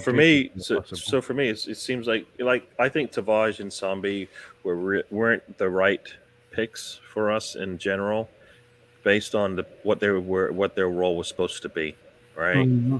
Everybody else that they brought in, right? They were all starters for us, right? Erdegaard, Tomiyasu, Ramsdale. White. Huh? Ben White. They're all starters for us. And then, all right, if you're going to bring in what should be solid backups, but they brought in projects. They're not ready yet. Not to back up the players that they're sitting in front of them, because Partey, Tierney, when they're healthy, are the best thing, could play up there, can manage a game. They can't do that right now, which is, disappointing for them, because I think we kind of put them in the wrong situation, right? So yeah, so for me, it's got to be one of the younger kids because we can definitely, like, if you said, I'll, get rid of There's only Tavares, one younger kid then, Tavares, right? just Saka, right? So, The fullback. Which oh, fullback fullback, do you yeah, tell? yeah, Tavares, no, but if you let Tavares go and you bring in somebody who might be a step below Tierney, but is Mhm. healthy, Mhm. right? We'll be better off for that, right? We may not lose some games, right? He may not lose some games because he gave up some goals just terribly because he put himself out of position multiple Yeah. times, right? He probably put Gabriel in some tough situations too. I go, and I told you this, I think the two of them just didn't work together because Gabriel has to know that Tavares isn't going to put himself in the right position. So he can't take risks like he did against who did he take a risk against? Palace, right? He can't do that because now he's putting Second goal. Tavares in the back line in trouble, right? Yeah. And then the two games where Tavares got beat on the inside multiple times, that's when you got it. The guy next to him's got to be able to tell him to keep his And- head up and be aware of what's about to happen. They speak the same language, so it's not a language problem. Yeah. It's So and I mean I know Ronaldo is is a world class player, but you have to he kind of like two of them basically just gave Ronaldo that space and he was able to score. Yeah. Right. And Yeah. no, you can't do that. So you got to know the moment, right? Between the 2 of them, one of them had to be the one, and it should have been Gabriel to basically say, "Let's work together on this thing," right? Or give him a heads up about tell him where to stand at least, right? You see a lot of the older players come in, they will tell some of the younger players where to stand to protect the goal, and he always gave up. He always is out of position and got run on multiple times. Yeah. And that's because his head's not in there. His head's not in there, and the players around him aren't keeping him kind of attentive to what's about to happen, right? So for me, yeah. So it's Tavares' fault to some degree, but I think he needed some support, and a strong center back would be able to either squash it when it happens, right, or let him know, get on the right side, be aware of what's about to happen. So between the two of them, I think it's a bad combination. Yeah. Brownie, what's your thoughts on the fullback situation before we get into contracts here? And we're going to have a quick discussion on contracts. Well, first of all, before the show started, I mentioned who Zinchenko, the Man City left back. We ain't doing contracts yet. Oh, sorry. Okay, sorry. No. So it should be it has to be some movement. However, if that bid,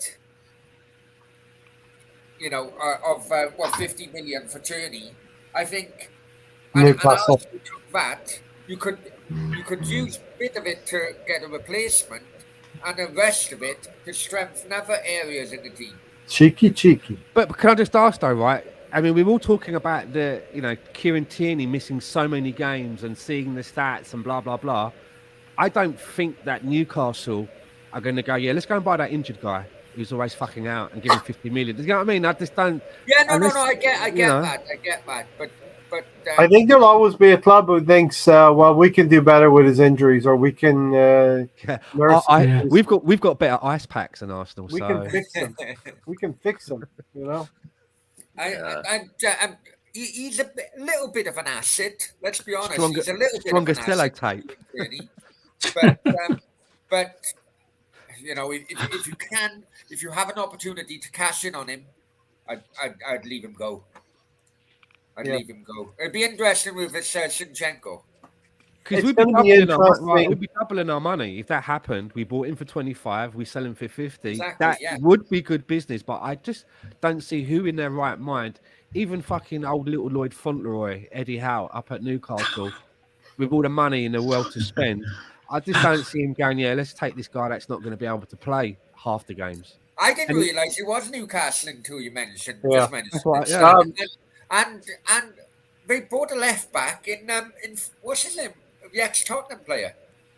Well, there you go. Trippier. There you go. That's what it needs to be said, isn't it? Yeah. Okay, it'll be interesting to see what the club does. Surely something has to happen in fullback position this coming summer. because we've just leaked too many goals. If we feel Tomiyasu has just being worn down because of the Premier League, we can forgive Tomiyasu maybe. How's he going to manage next season then? Fucking hell, in full competitions. Yeah. And that's the thing. Like we're like these guys are like struggling with one game a week supposedly. Now we're talking about traveling and all the other stuff that goes along with that. And the disturbing thing about Tomiyasu was he went out of one calf strain, and while he's convalescing and taking it easy, the other one went out. You're like, let's just go made out of fucking Lego. And not only that, but you're gonna in 2 months, right? Is it 2 months? You're gonna have to play all eight Europa League games, right? Hopefully we win the first 6 and it doesn't matter, right? But we don't know what kind of group we're gonna get in, So there you go. It's like the end of the season, all the players are all going, Jesus Christ. And you're like, there's only one competition for most of it.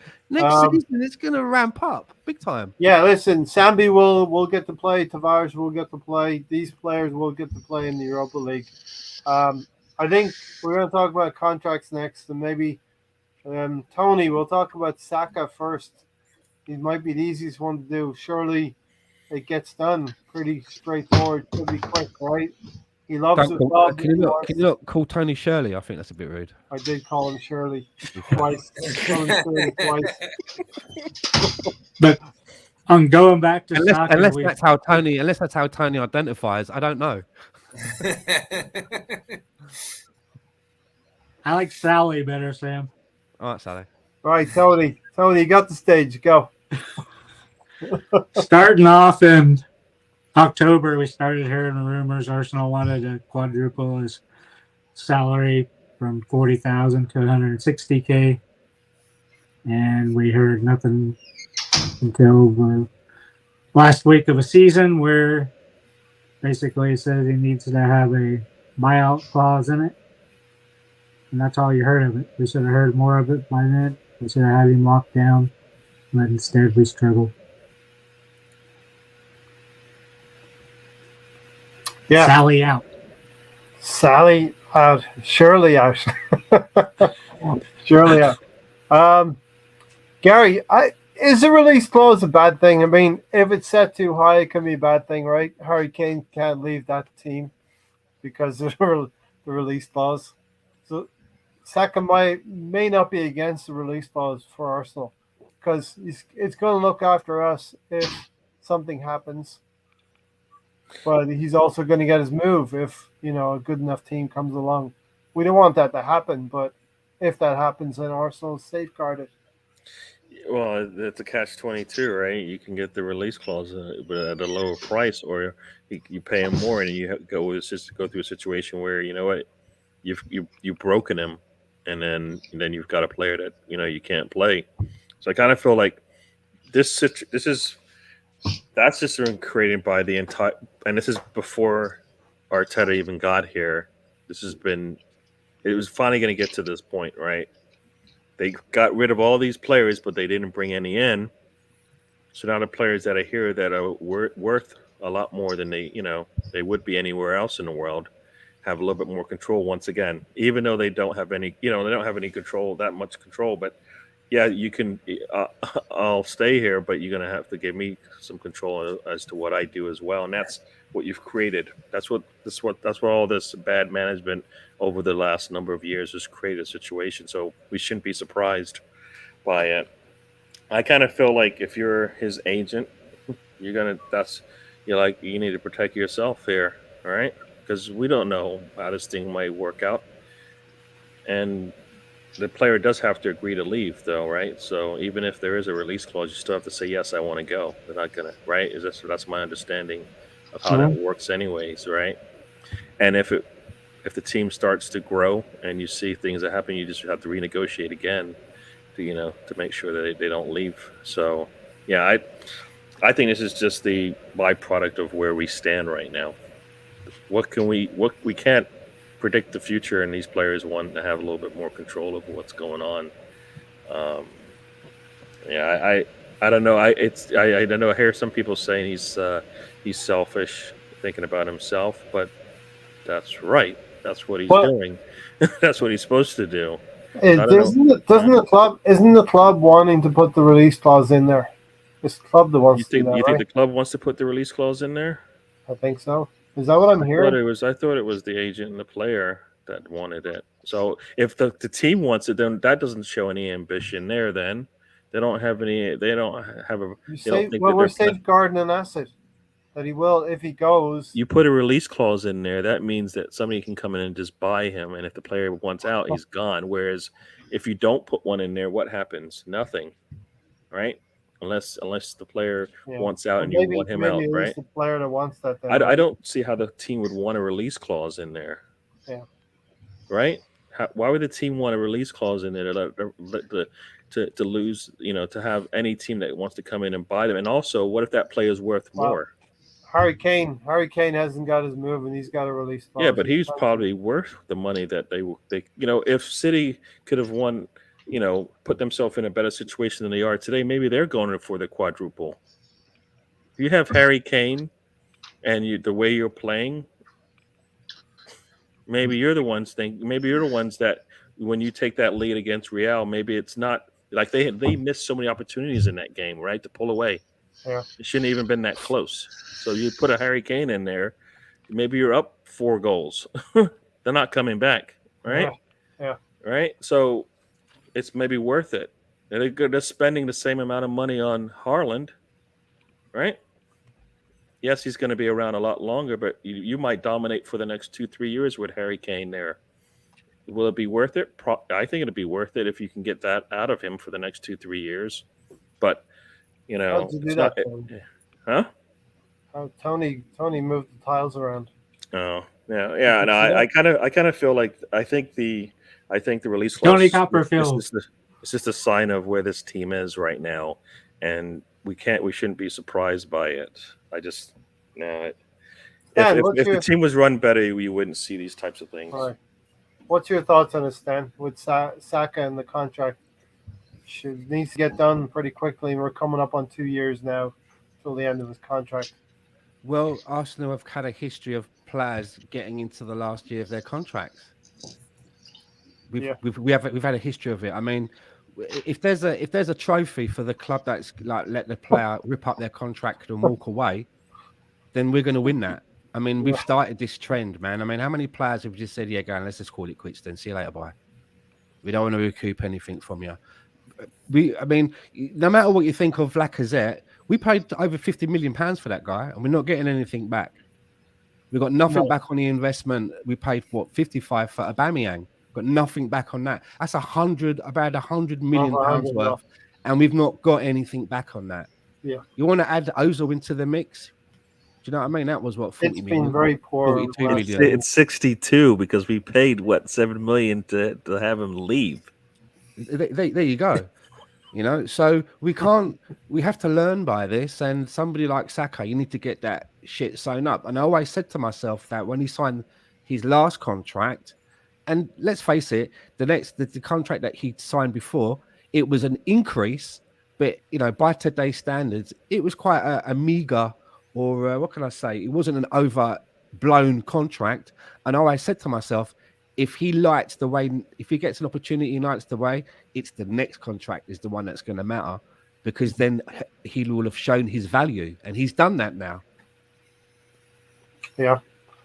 And can I just add, he'll be worth every penny. Alonso, got anything on the Saka situation before we roll to Elneny and Nketiah? Yeah, I mean, at what point are Arsenal going to learn from our mistakes? I think that it's important that he wants to stay here. He wants to be here and show that he's worth that kit, right? And the only way you're gonna do that is if you show him that you want to be ambitious, meaning get to Champions League football, because that's what every player wants, right? But I think he's different in the sense that he's Arsenal going through. He wants to have a graduate, right? So you want to have those players become more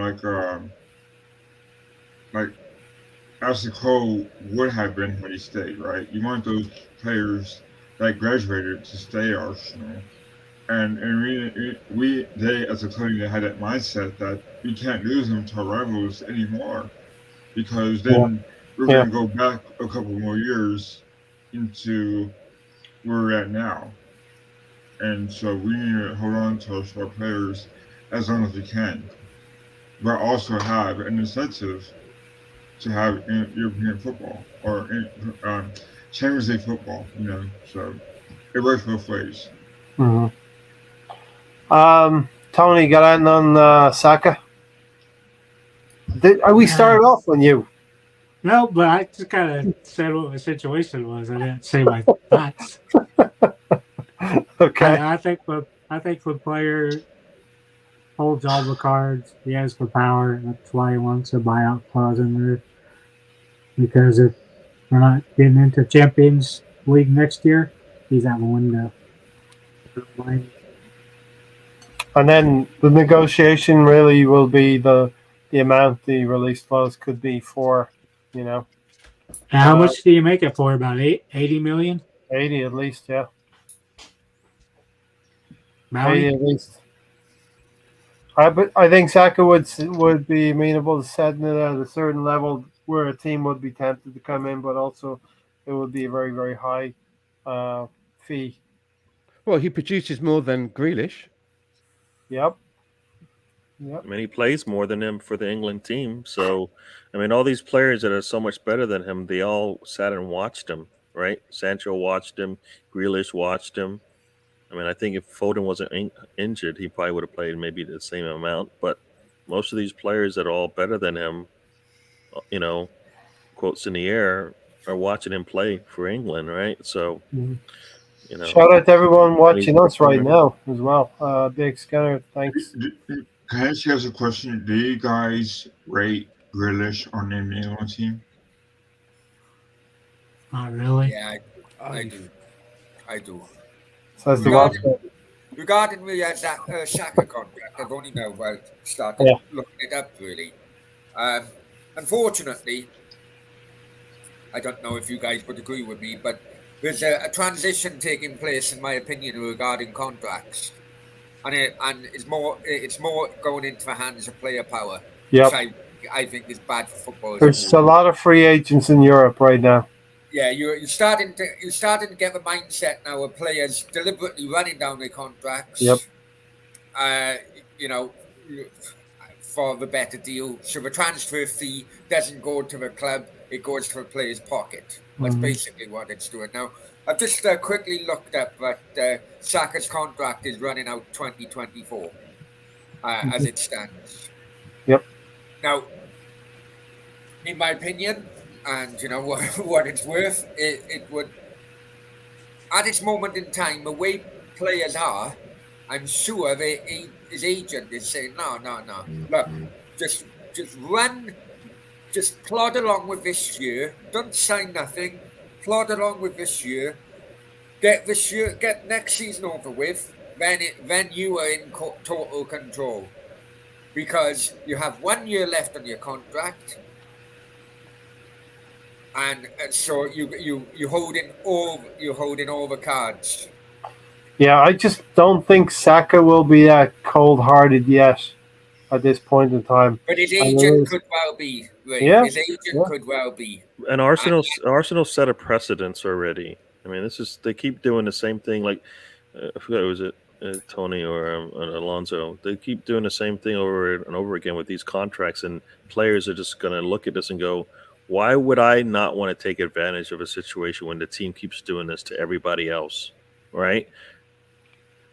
Why? It makes no sense to, it makes no sense like to either not have the control, get all the money you can, right, in the situation. So I think the Arsenal keeps doing that, right? They told us, right, at one point with 2 years left, they're going to re-sign or sell the player because they just really can't afford to let them go for nothing.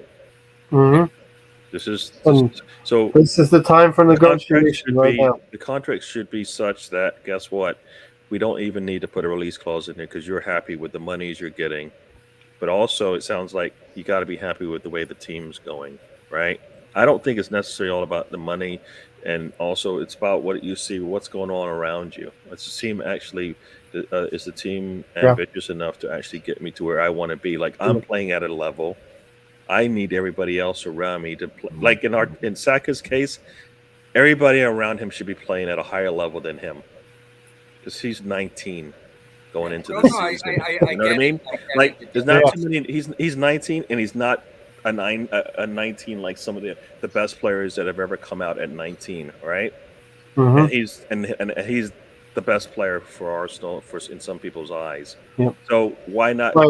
It is football, but it's also a business. If you started a job and you go in there and you're the best salesman there, and you're earning the lowest commission, guess what?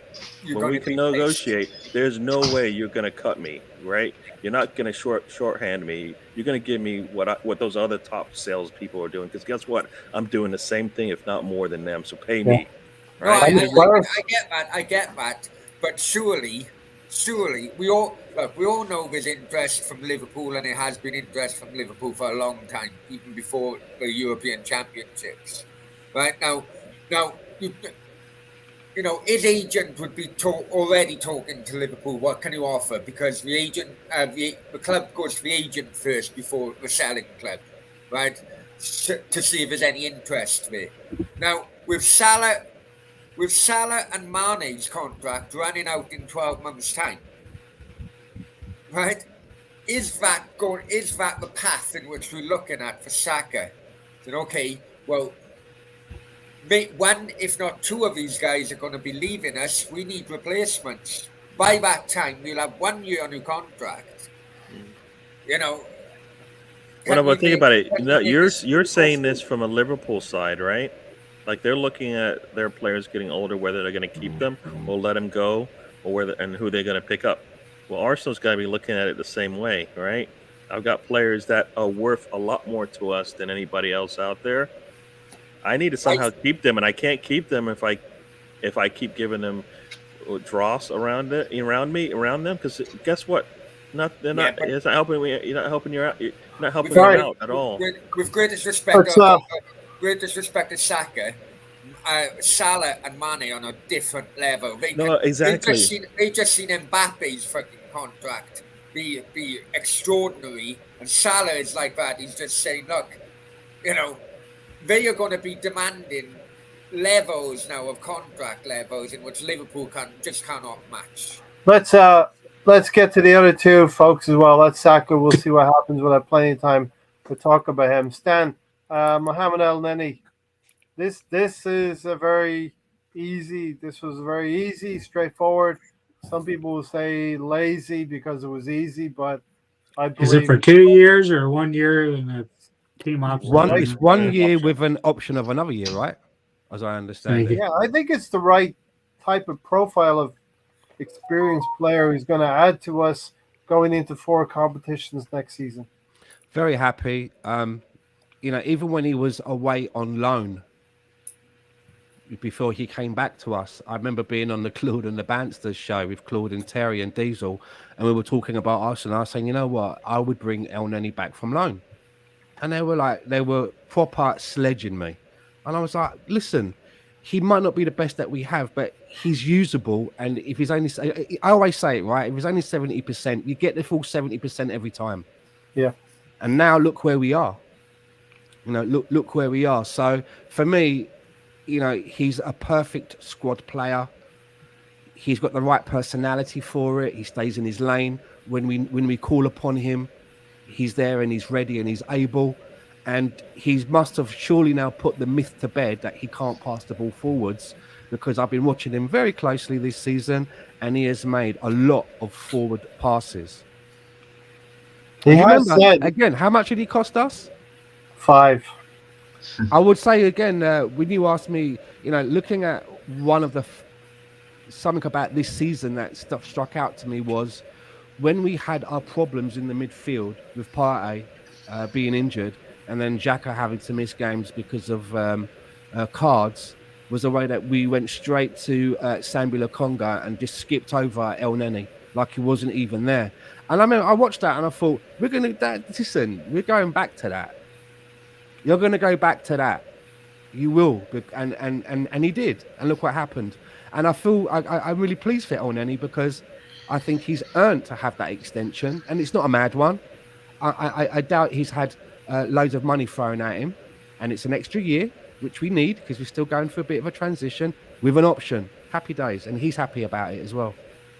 Yeah, 5 million, Arsene Wenger, Alonso, and Elneny's the type of player, and just tack into Arsene Wenger. He talked about players going into free agency as well. It was going to happen, but Elneny, you know, it shows signs that the club hopefully is going to get its business done earlier this summer than later, because it has to happen this time. Didn't they come from Basel? Yes. Yeah, right. Yeah. So I remember when he signed him, and I think people were kind of making fun of the move and saying, "Well, why do we need a guy like that?" But you know, he's done well. I think for the type of player he is, and the type of he just stays quiet, just stays humble, just is very grateful to be an Arsenal player. It shows a lot about his personality as well. And when his name is called, he shows up. And I think we need more players like that on our team. I wish we did. And he's a good example on who to have on our team. With that said, I think that it was a good move by Arsenal. I think they value his worth on their team, and he does Arsenal. He does being in London, and he also speaks well for himself. And you can see it on his face that he truly wants to be here, and no matter what happens, he's going to be used next year because we do have European football. So, yeah, I'm excited for him. I'm happy for his family as well. Yeah, so it's a good move. It's a smart move, and it's something that we need. So, yeah, I mean, we're getting business done early, which is a rarity to see, and we often leave it late into the transfer window. We hope. Yeah, we hope, yeah. Tony. Tony, we hope so as well. And then he can help us in the Europa League and the cup competitions, and being a backup to Partey as well. I think Sambi Lokonga might be more of an 8 and move forward. Yeah, to me, I think he is. I think he is a defensive player, but he does excel. He's good at passing. He goes forward well. So that switch would help him, I think. But Elneny, Stan mentioned he gives you 100%. Alonso is basically telling you he's dedicated to the badge. But to me, the best thing you put him out and you don't have mistakes. He doesn't make errors. He goes out there, gives you 100% committed to the badge. I would have asked for a 2-year deal instead of just the 1 year. As the player that wanted that because he probably wants to go win something. If they're not in Champions League next year, go back to a place he would rather play in. But I think it's a good deal. Gary, every team needs this kind of player, right? Yeah, and you guys are saying he's a backup. I truly believe he's the third option. Well, who's second option? We don't have it. We don't have a player. We don't. Elneny isn't a player. I feel he's like the 25th player on the squad. You wouldn't play him in a Caribou Cup early rounds or early Europa games? But I'm saying we need Lokonga. Is he better than Lokonga? Isn't he? You see, sorry 24th. To chime in there, but just quickly, I would say that if we go into the Europa League, right? I would 24th and a half, right? I would have a midfield of perhaps Lokonga and Elneny. So Lokonga's learning. He's learning. He's getting games. He's alongside someone who's got a bit of experience. Partey and Xhaka get rest. I'm just saying, if we're talking about where we want to be, it's good to have Elneny, but where do we want to be? Where do we want to be, Gary? Arteta needs to be able to look at his bench and go, all right, the drop off from Partey to whoever's next isn't that big. Same thing with whoever, if it's Xhaka on the bench or if it's whoever's right behind Xhaka, needs to be the drop off from Partey to Elneny isn't that big. believe it is a lot. It is really big. You just said that Elneny is very consistent. Partey's not as consistent as Elneny. Well, I'm talking about you can do better than Elneny and not get a Partey level player, yeah, and I'll be more happy with that. I think both of us can be right. Yeah. No, I think we're both right, but I kind of feel like I feel we can do. I think we can do better than Elneny, but I like having Elneny there as like Elneny's the break glass guy. When when you've pulled the fire extinguisher off and you still can't get the fire out, then you break the glass, and that's when he comes in. That's what we did this. Third option, not second.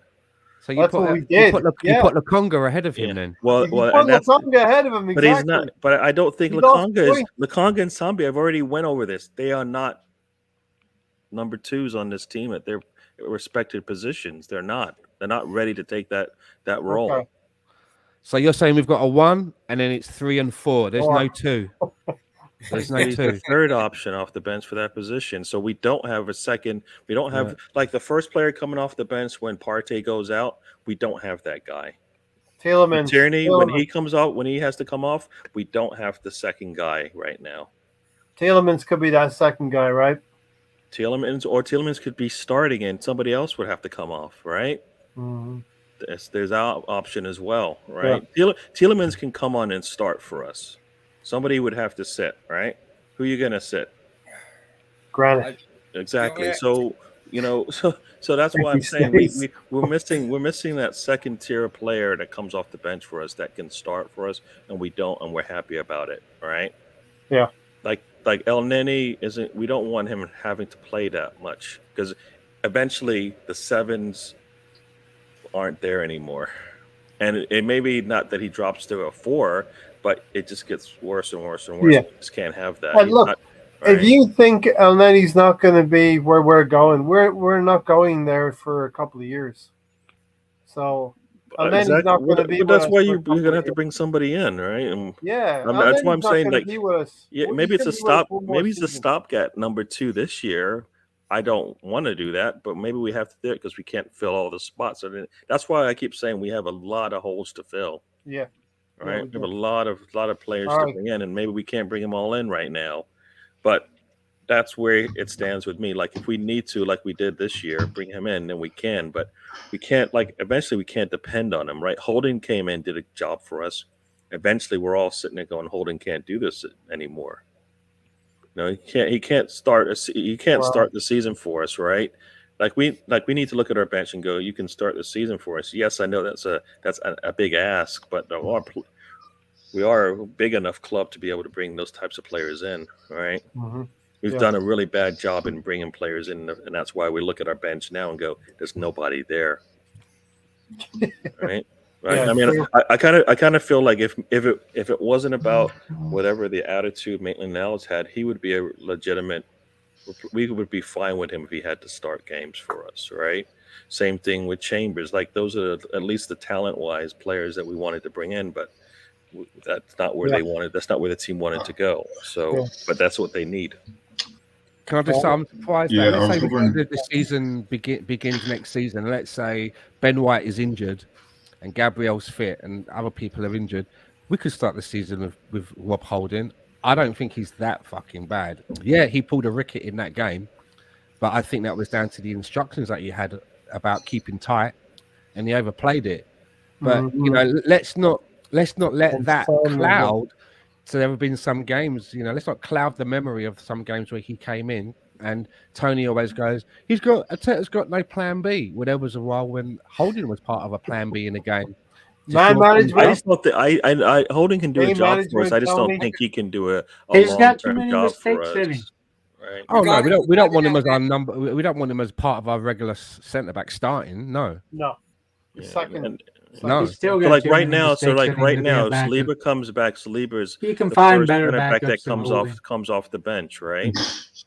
That's what we're expecting, right? We're expecting to get one of the top defenders in the French league come in and be at the least a rotation player where we can rest White or Gabriel and still be fine with what we see. Yes. But it does worry me though that you look at our centre backs and Gabriel, White, and Saliba, they'll all be.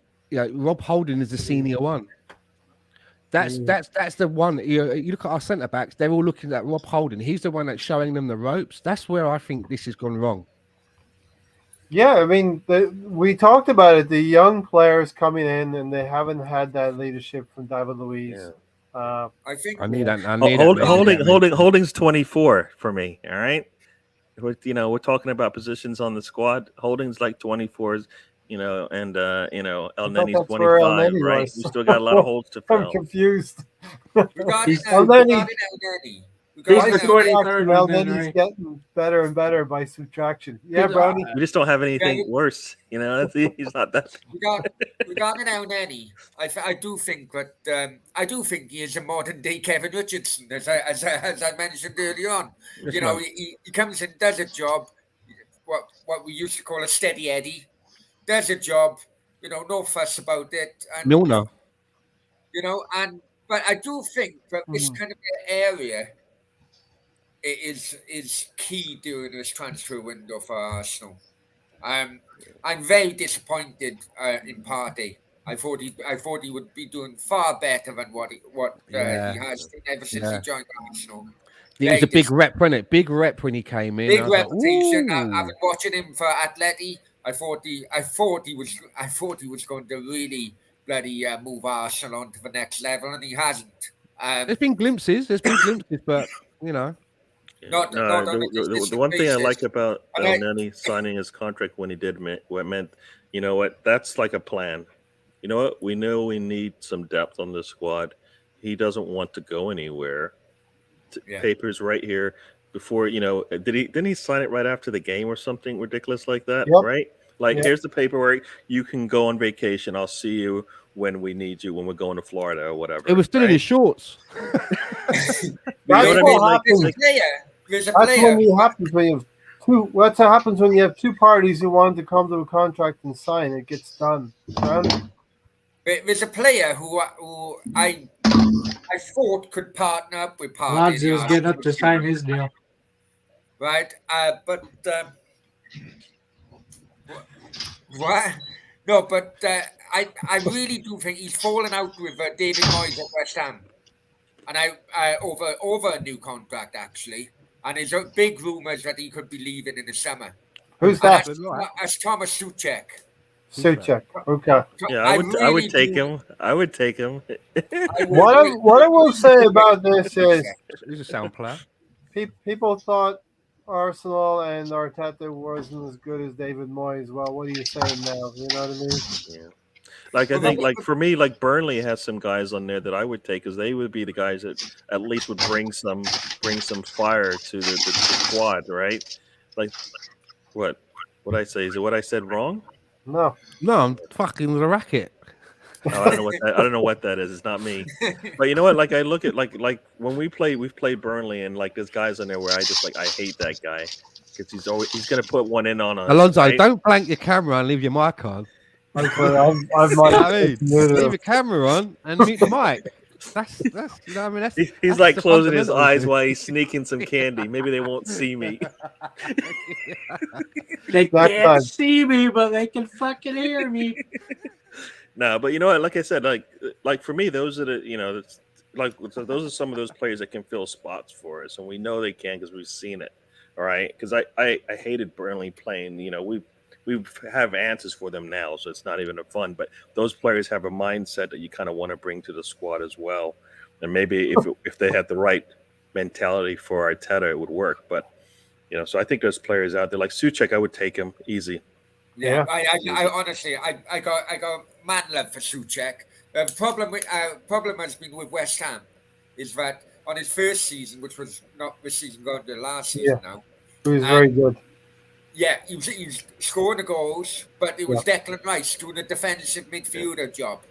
Now Rice has progressed. They switched it around, so the defensive midfielder work is done by Souček, with Rice getting in on the goals and going forward, which is it's a big part of how they've regressed a little bit this season as well. Maybe. Yeah. Honestly, and the other one as well is from West Ham, also a check. It's Kufau. I know that you got the You got the young Still fly. right back now. But, Kufau is another one I'd take off. You are right when mentioned Burnley and Watford. It's you can get from the relegated teams or other Players teams. for that. You can Yeah. you can get them on a cheap now. Yeah. And we need some of those type of players to come in that we can they're playing with a better squad, a better run team, whatever, and they look much better. Like they looked good before, they just had a lot of mess around them. Premier League ready, Premier League exactly. ready. You don't have to worry. Can they hold up? No, they can hold up fine. That'd be good. Yeah. So, as Stan said, Trossard is how you say he's a forward, right? Listen, I like him. Yeah. Every time I These see are the their players. team, I don't go to watch that team, but every time I see them, he does something all the time. and these are the players that we dislike, and these are the kind of players that Arsenal need to have. We need some bastards in our team. Ramsdale's a little bit of a bastard to rival fans, but our team's too nice. Yeah, because is it Nieves from Wolves who I don't like, Neves. but you want him on your squad, You right? want 'em on your Neves, team. yeah. These are the players. You want him on your squad because you're like that's the guy. They're gonna be pissed off whatever he does, but he's gonna make them pay. We have a saying, Gary. He's a bastard, but he's our bastard. Exactly. Yeah. That's what we need. We need some of that. We need some of that. All He practices too hard, and then you know what? Bellerin won't want to come back. Right? He'll take whatever deal he gets to go to Real Betis because he knows some of the guys come to practice. I say this tongue in cheek, but we saved the best for last year. Eddie. Mm. Tony, you probably want to start off on this one. Tony, right? Here we go. The money man. Fucking 100K a week. That's all you need to say. 100K a week. That was short and sweet. For what? What do you get with 100K a week? Not enough. I don't think he's second option. I don't think he's third option for 100K a week. 5 goals in 8 games. How many in his career? All right, so let me do this thing. Ray, Willick. 7-8 games, goals in 8 games is what's the difference? I think the difference is if you give him games, he'll score. I think, but for me, it's got to be a third. It's got to be a third striker. We need to get 2 more in the door. Stan. I mean, with this Eddie and Nketiah thing, for me, I'm like, okay, I basically tweeted this out yesterday. I'm cool with it, as long as both Lacazette and Aubameyang are replaced. Yeah. Both are replaced, which means that because that's where we were. We had a complement of 4. We had Lacazette, Aubameyang, Eddie and Nketiah, and Balogun. And if Eddie Nketiah wants to stay, that's fine by me. And if he thinks he wants to battle it out with the others that we're going to bring in, that's also fine by me. But we still have to go into the market and bring in 2 strikers. Whether you're going to bring in a big main man, have Eddie as your number 2, and then bring someone in to slot in between Eddie and Balogun, or whether Eddie is staying in his same place between Balogun and the 2 above him, I don't know. But it seems to me that if you work out the financial package, Arsenal value Eddie and Nketiah at £30 million, including the bonus of 5 million over the years. Yeah. So is this their way of safeguarding his value? What I would say, though, is it does kind of feel to me now that if Eddie does accept this deal and he's staying, it kind of makes the Gabriel Jesus deal moot, unless Gabriel Jesus is still coming in and another striker. Do you see what I'm getting at? It's got to be that way. I've got a feeling that they're going to shortchange us, and where we've been having 4 strikers, including a young one like Balogun, and that's what we're going next season. It will be like, no, it's 3 now. It's not 4, it's 3, including Balogun. So, replace what needs to be replaced and don't fucking shortchange us. Yeah, this is the fear. This is the Arsenal tax that the fans carry. The fear that the club is going to do this to us, Gary. I think Gabriel Jesus is coming in. I think maybe we're going to have forwards that are going to be able to play mostly across the front three in Jesus and Nketiah. They're very similar kind of players, but we do need that option B. Yeah, no, I mean, for me, it's you do the Elneny deal quickly because it's cheap and it's not really it doesn't affect your starting squad. You bring it, you sign Eddie to what you sign him to. It for me it affects the thinking that goes into that. Is he really going to be is he really going to be happy to be in the same situation he was that started this past season, right? Because More than double as well, right? More than what double. I think yeah, 40 something grand a week. It's on 100, yeah, so it's more than double. yeah, and that's I just it doesn't there's no reason to rush it if he's going to be your third option, right? The fact that they did it quickly scares me because that means maybe he's number two. And when you're out there talking to players, right? You bring in a Gabriel, the next player that you bring in, you're like, you're probably a third, and you're probably third for us, and it's like, well, nah, I don't want to come if I'm third. Gary, you ever had a manager or boss come up to you and decide one day, you know what, I'm going to pay you double, but you're going to do the same job. So if he's getting paid double, does that mean the minutes double? Yeah, but I mean, he said he doesn't want to. He wants to go play, is what he said. He said it. I'm sure there's been assurances given as well, which is a little scary for me. And that's we keep in one breath we're like we want players who want to fight for their spot, and then we're like, well, if they pay them, then they have to play them, and it's like, no, which one is it? Either they get this money because that's how much we value you at. You do the job, you get the play, right? You're not going to keep you paid all this money for Aubameyang. We sat there and watched him do nothing for us, and everybody's like, can we let him sit and try something else for a little bit and see what we can do there? At some point, you got to play, hopefully, a better player, even if that player is the one coming off the bench, making a third of the other player, because it's not working, and that's the fear that I have. You sign this contract, and now it puts up flares to what might have been your second striker coming in, right? So for me, you've got to go out and get the number one striker on your list, pay him, and then see if you can get another one. So Gabriel, for me, Gabriel should have been done already, because if that's their number one guy, bring him in.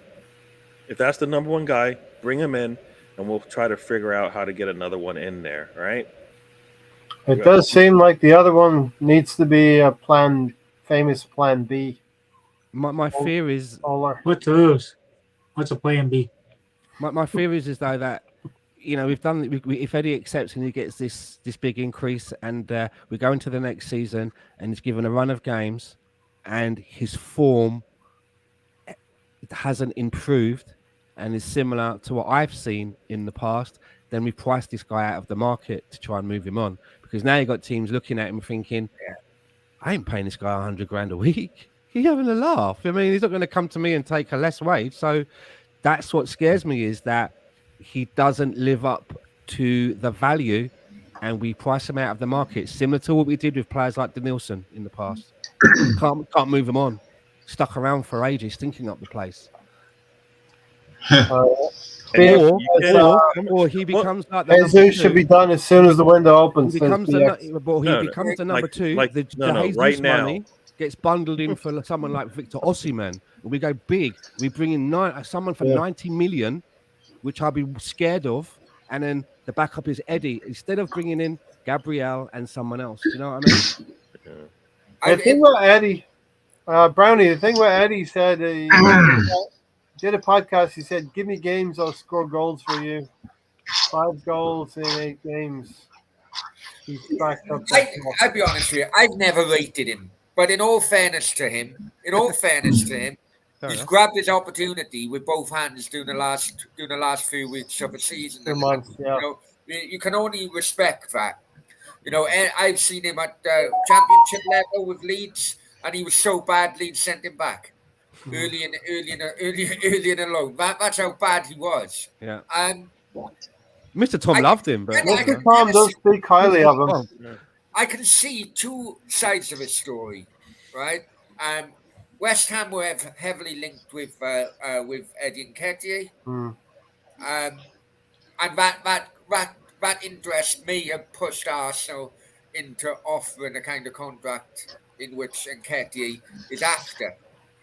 Looking at the club's point of view, it is right. Do we just take 100 grand on a chin and let him, or do we let him go knowing that it will cost us so many million to replace, plus we need to replace Lacazette and Aubameyang. I think that's the bigger thing.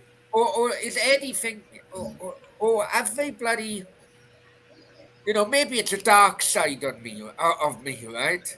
But how I would do with Eddie Nketiah is all about I want games. But I do think Palace offered him games, didn't they? But the money wasn't right. So yeah, but I think surely They want him now. it's best for the club to say, oh yeah, Eddie, we'll give you games, no problem at all. Gentleman's agreement type of thing. Just sign. He signs, right. I don't have to look for 3 strikers. I just need to focus on getting 2. Yeah. You may piss him off in the mid halfway point of the next season because he realizes he signed the fucking contract and he's had half a game in the new season because of the new guys coming in. Yeah, but Brownlee, right, is effectively going to get 100 grand a week, increased from I think it's like 42, and the 5 million bonus basically means that each year he'll get a bonus of £1 million spread over the 5 years, right? I mean. Yeah, but think about this. Arteta, think about this. Think about this. Arteta's probably is matching what West Ham are offering. Think about this. Arteta actually said that Eddie's his man, right? Right. So what he said from He's day pretty one. sweet on him. From day one, he said, "Eddie's my man." Right. That's what he He said. has, yeah. Aubameyang, Lacazette gave us 4 goals up until January or whatever it is, and Eddie, I don't think got enough games in that time period. If he's your man, if he's your future, I would have expected him to get something more than he did, like some legitimate run of games or some starts or something like that, and he didn't do it. In my eyes, I might rather be than wrong. it feeling like a last chance saloon thing, right? It really was. They just brought him in because Lacazette couldn't play. He couldn't score. Yeah. Same thing with everybody knew Millsroof Rowe was going to be good when he came in. We all knew it, right? Mm-hmm. They set him out for whatever reason. They were forced to bring him in, and he's been been part of the team since. So they hold, like in Eddie's case, he's been sitting there ready to go. He's saying he wants to play. Arteta's saying he's my man, but he's not playing him. So for me, it's like you're saying all this, but you're not showing the confidence in the player. All right. Now that you have nothing else, they have nothing else. What striker do they have? Nobody. Right? They have nobody except for Eddie right now that they can legitimately lean on. Right? So they're going to do all they can to keep him, but he's not really he's not their second striker right now. Not right now. Based on they just spent the last 2 strikers they had over almost $500,000 a week. They were paying. Yep. Right. So if they think it's worth that much to have strikers in the house, right? Eddie's nowhere even close to that at 100, right? He's probably a good, decent third, striker coming off the bench based on what you're willing to spend and what you've spent, right?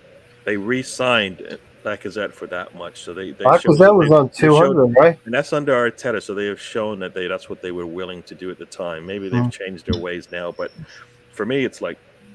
You need to it needs to be somebody who's been doing it for a while. We can't be bringing in somebody who just did it for the last 8 games of the season. I just saw the same thing from Pepe, right? How many goals did he score to finish off the season? You know what? I forgot about Pepe. He did the same thing last season. It came in this new season, and everything all that built up that we're like, all right, well, we're going to hopefully piggyback on that and build up from it and see some similar response from him. Nothing, right? So. For me, the trend is I'll see the same thing again. Hopefully they prove me wrong. But, they've not proved me wrong. Hopefully Eddie comes in with the fire that he showed in the last 10 games of the season. All right. Hopefully he's not sitting with all that money stuffed in. He'll come back like he'll look like William, right? William came in, he had like a flat jacket on, remember? And we're like, what's He's going not going on? to be like William. We're Come like, on. what? No, but I'm just saying he needs to show. I want to see the Eat same guy that barbecue ran all down the summer. same guy that I want to see the same guy that was running down balls when the defense makes mistakes, right? Yeah. That should be like commonplace. Don't make mistakes around Eddie. Him Be and a like dude Elneny, doing a barbecue right? on the beach together. I'm just Should be wondering consistent. whether it's a bluff move by the club in order to save on a transfer fee. Because if he does walk because he didn't have a contract, then Yeah. the club would have to buy someone else. Get him signed up, then you can get something back from him eventually.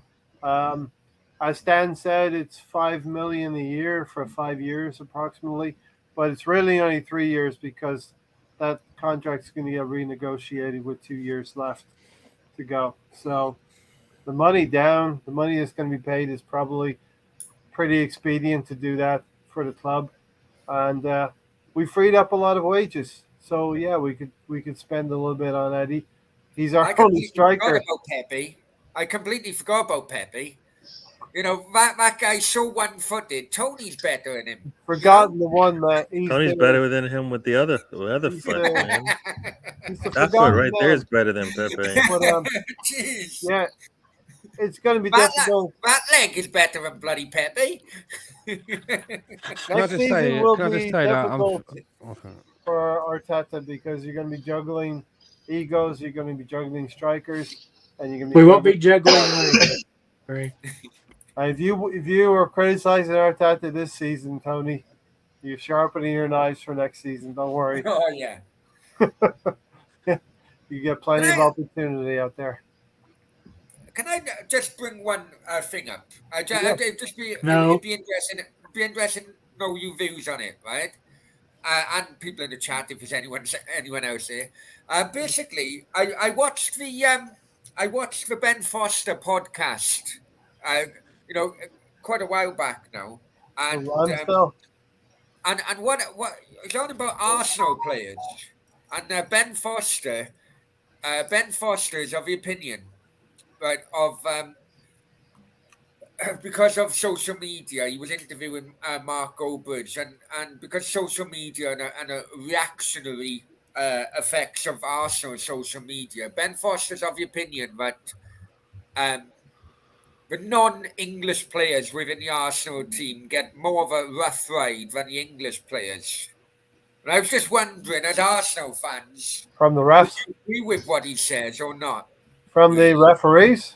No, from the fans themselves. They all jump on Xhaka's back. They all jump on Cedric's back. They all jump on, but at times, Nketiah can have an easier ride. Saka can have an easier ride.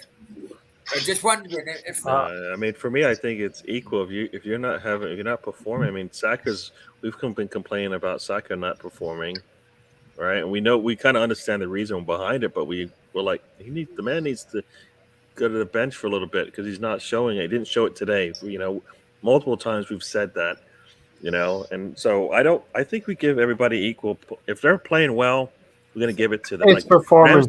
Ramsdale's, to some people, has been a good player for us all season, but he wasn't the same player that we saw early in the season to the end. So we did see drop off. So make them now. Bloody Smith Rowe, has he been given an easier ride on what he should what he should be? No, I think maybe the fans realize that they are young players and they're inconsistent to a large degree as well. And the older, more established players have not really carried the can as much. Yeah. The only rock, if there is a rock, is like Elneny, because like we said, we know what we're going to get from him. Yeah. But he's not leading us. You know what I mean? Yeah. Like we know what we're going to get from him every time he comes on the pitch, but it's not. We need somebody who's going to give us higher levels and consistent levels at that, right? There's nobody on the squad that does that for us. I feel some might say Xhaka does it for us, but I don't think so because he doesn't bring anybody along with him. So for me, anyways. everybody else has they've got their ranges that they play in, but we need somebody. We need somebody consistent all the 90% of the time, as opposed to 50%. Anybody else have anything else to add? We'll wrap this up pretty soon. Anything else to add at all? I do. Yep. I do. I think whenever Nketiah is seeing Saka and Melson's flow, his flow, Holland, graduates, very weird. I think he senses that he wants to say that because they're friends. I think that they've been through a lot together as far as Holland graduates. I think that I hope to see Reece Nelson back as well because I think that he bring something to the team as well. So I think it's important that Eddie stay. I had no issue with that. I think when given a chance, he could do some really good things with Arsenal. Even though I think he could be still contributing to the Europa League games, I think he could be useful in those games. I think it was good move on both parties. I guess Yeah. If we address our fullback issues, we're a little bit stronger defensively at fullback position, and we upgrade in midfield. I can see us getting a lot more possession in games and having more shots on goal, more going forward. And our striker, whoever that would be, Jesus, Nketiah, and plus a plan B, they can all do a lot better because we know the wingers. We know what Saka's going to give us. We know what Martinelli and Emile Smith-Rowe can do for us, and Erdegaard as well. Yeah. So we all see the areas in the team that need upgrading, and hopefully it doesn't go too deep into the summer until these things are addressed because we can't wait until August. We all had a little bit of fun with me talking tongue in cheek about the season really starting in September. Realize I was making light of a bad situation, losing the first 3 games. You were being serious, Ray. Was not fun at all, Tony. Final words, Tony. My final words is that'd be a video because as much as we want to get on here and laugh and talk about football and have fun, there's still real world things that we shouldn't stop and ignore. And Steve Kerr did that the other day after the elementary shooting in Texas. I think everybody should listen to what he had to say about it. And that's it.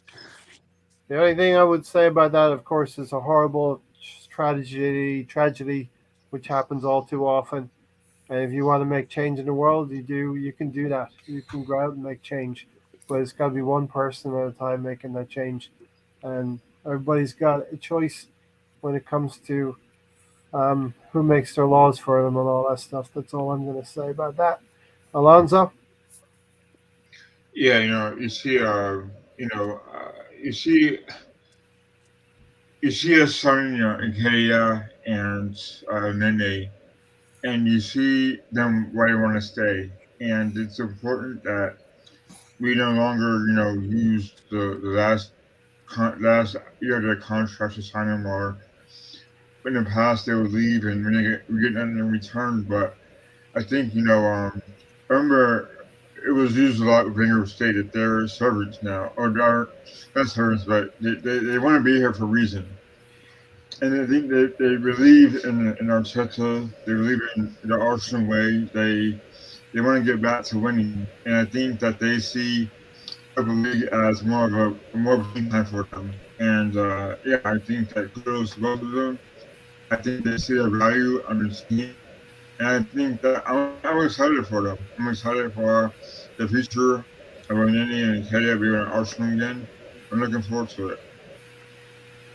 Yeah, we keep saying good times are ahead, but we still lost 13 games this season. We picked up a few more wins, but let's not lose as many games next season as well. Exciting times ahead. Let's recruit properly. Stan, the man. I'm feeling quite happy at the moment because while you've just been talking, I have just won a authentic 1973 $6 million man and Oscar Goldman action figure. So I'm very. How much did the Congratulations. winning bid end up being, Stan? Don't you worry about Vamos. that. Okay? You won the auction, right? I did. Yeah. We're one of those Yeah, there bots, still be a the last screenshot second of your bot. final You bid. don't know Stan. how long I've been after a $6 million man figure, and to get an Oscar Goldman to boot, I mean, that's just like the cherry on the Apparently, cake. yeah, Oscar. I mean, $6 million man is nothing without Oscar. Yeah. We all know this. Stan sent me a link for 3 different. Gary, I 6 million. think we'll give Brownie the last word. Gary, what do you think? Yeah, no, for me, as Tony Gary's said, out of words. there's craziness going on in this world, and you just kind of, it's not necessary sometimes, and there's usually some answers. So hopefully, those questions that are being posed, we get proper answers for them. So yeah, on the Arsenal note, for me, if this is what I would like to see, is my wish list at least. This is at least, so At least 10 Jesus, players. Neves, and Tielemans would be my wish list, at least in a at least category. Yeah, you just want to knock Elneny down to 25, don't you? And then he's there. He's already there, but he's there already. I always say there's placeholders, right? So it doesn't matter. Right, we only had 17 players. So. Yeah. No, so I kind of feel like those 3 players would bring a lot to what we need. We can add 8 more, right?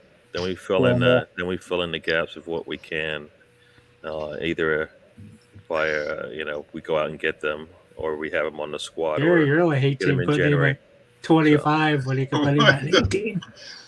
No, but we need to have 25 players on this squad. We need to have 25. I know, but we only have 17. We've had like 29 on this squad at one point, so we need to have at least 25. We had 31 and we had to cut 2 of them. Yeah, so that's the crazy part. So, yeah, that's what I would like to see. I'm hoping a lot of this stuff gets done before the players go on their holidays, and then for me, we won't hear much going on until they get back from Florida. So that's my concern. So let's see if they can get I think they need to get a big signing done before I would say before this That'd be nice. The month ends, but and I think next week. I think players will want to as well, because there's a World Cup year coming up, and they want to get settled with new clubs. And the season starts the 6th of August as well. But listen, no matter what, none of us can top the $6 million man.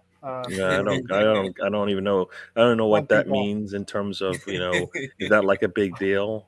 Is that like getting like a signed jersey that nobody knew existed or something like that? It's like Brownie, Stan stole your thunder there. Brownie was going to come with something big, and no. To be honest, I'd like to just make 2 points really. First, thank you very much for having me on.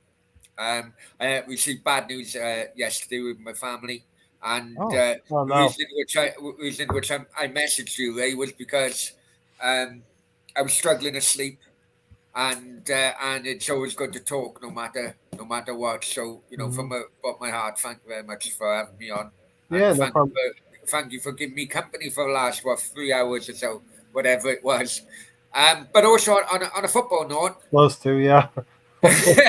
on a football note, it's as you mentioned, Ray. You must have read my mind. It's coming up to a World Cup year, and it could be a possibility of Wales, England, and America in the same group.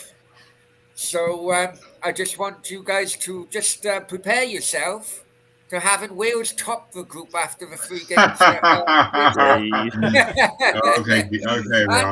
And America finishing second in the group. Never mind, Stan. There you go. I want to thank you, Brownie, for allowing me to use your postcode here at the bottom there. Been using it all season. All through the season, right? So, listen, we'll leave it there. It's been long enough. It went a bit longer than I thought it would, but that's kind of what we do. We started late and we finished late, Tony, right? So, yep. Thanks, Brownie. Good that we could keep you company for a couple hours. Thanks, Gary. Tony, Alonso, and Stan, as always, thank you. Thanks, everyone. Great season. Great getting together. And great thanks to the $6 million man and Sonic. All right, we're out of here. We'll see you on the next All right, one. everyone. Take care, everyone. Take care. Take Thank care. you for you later. watching, as always.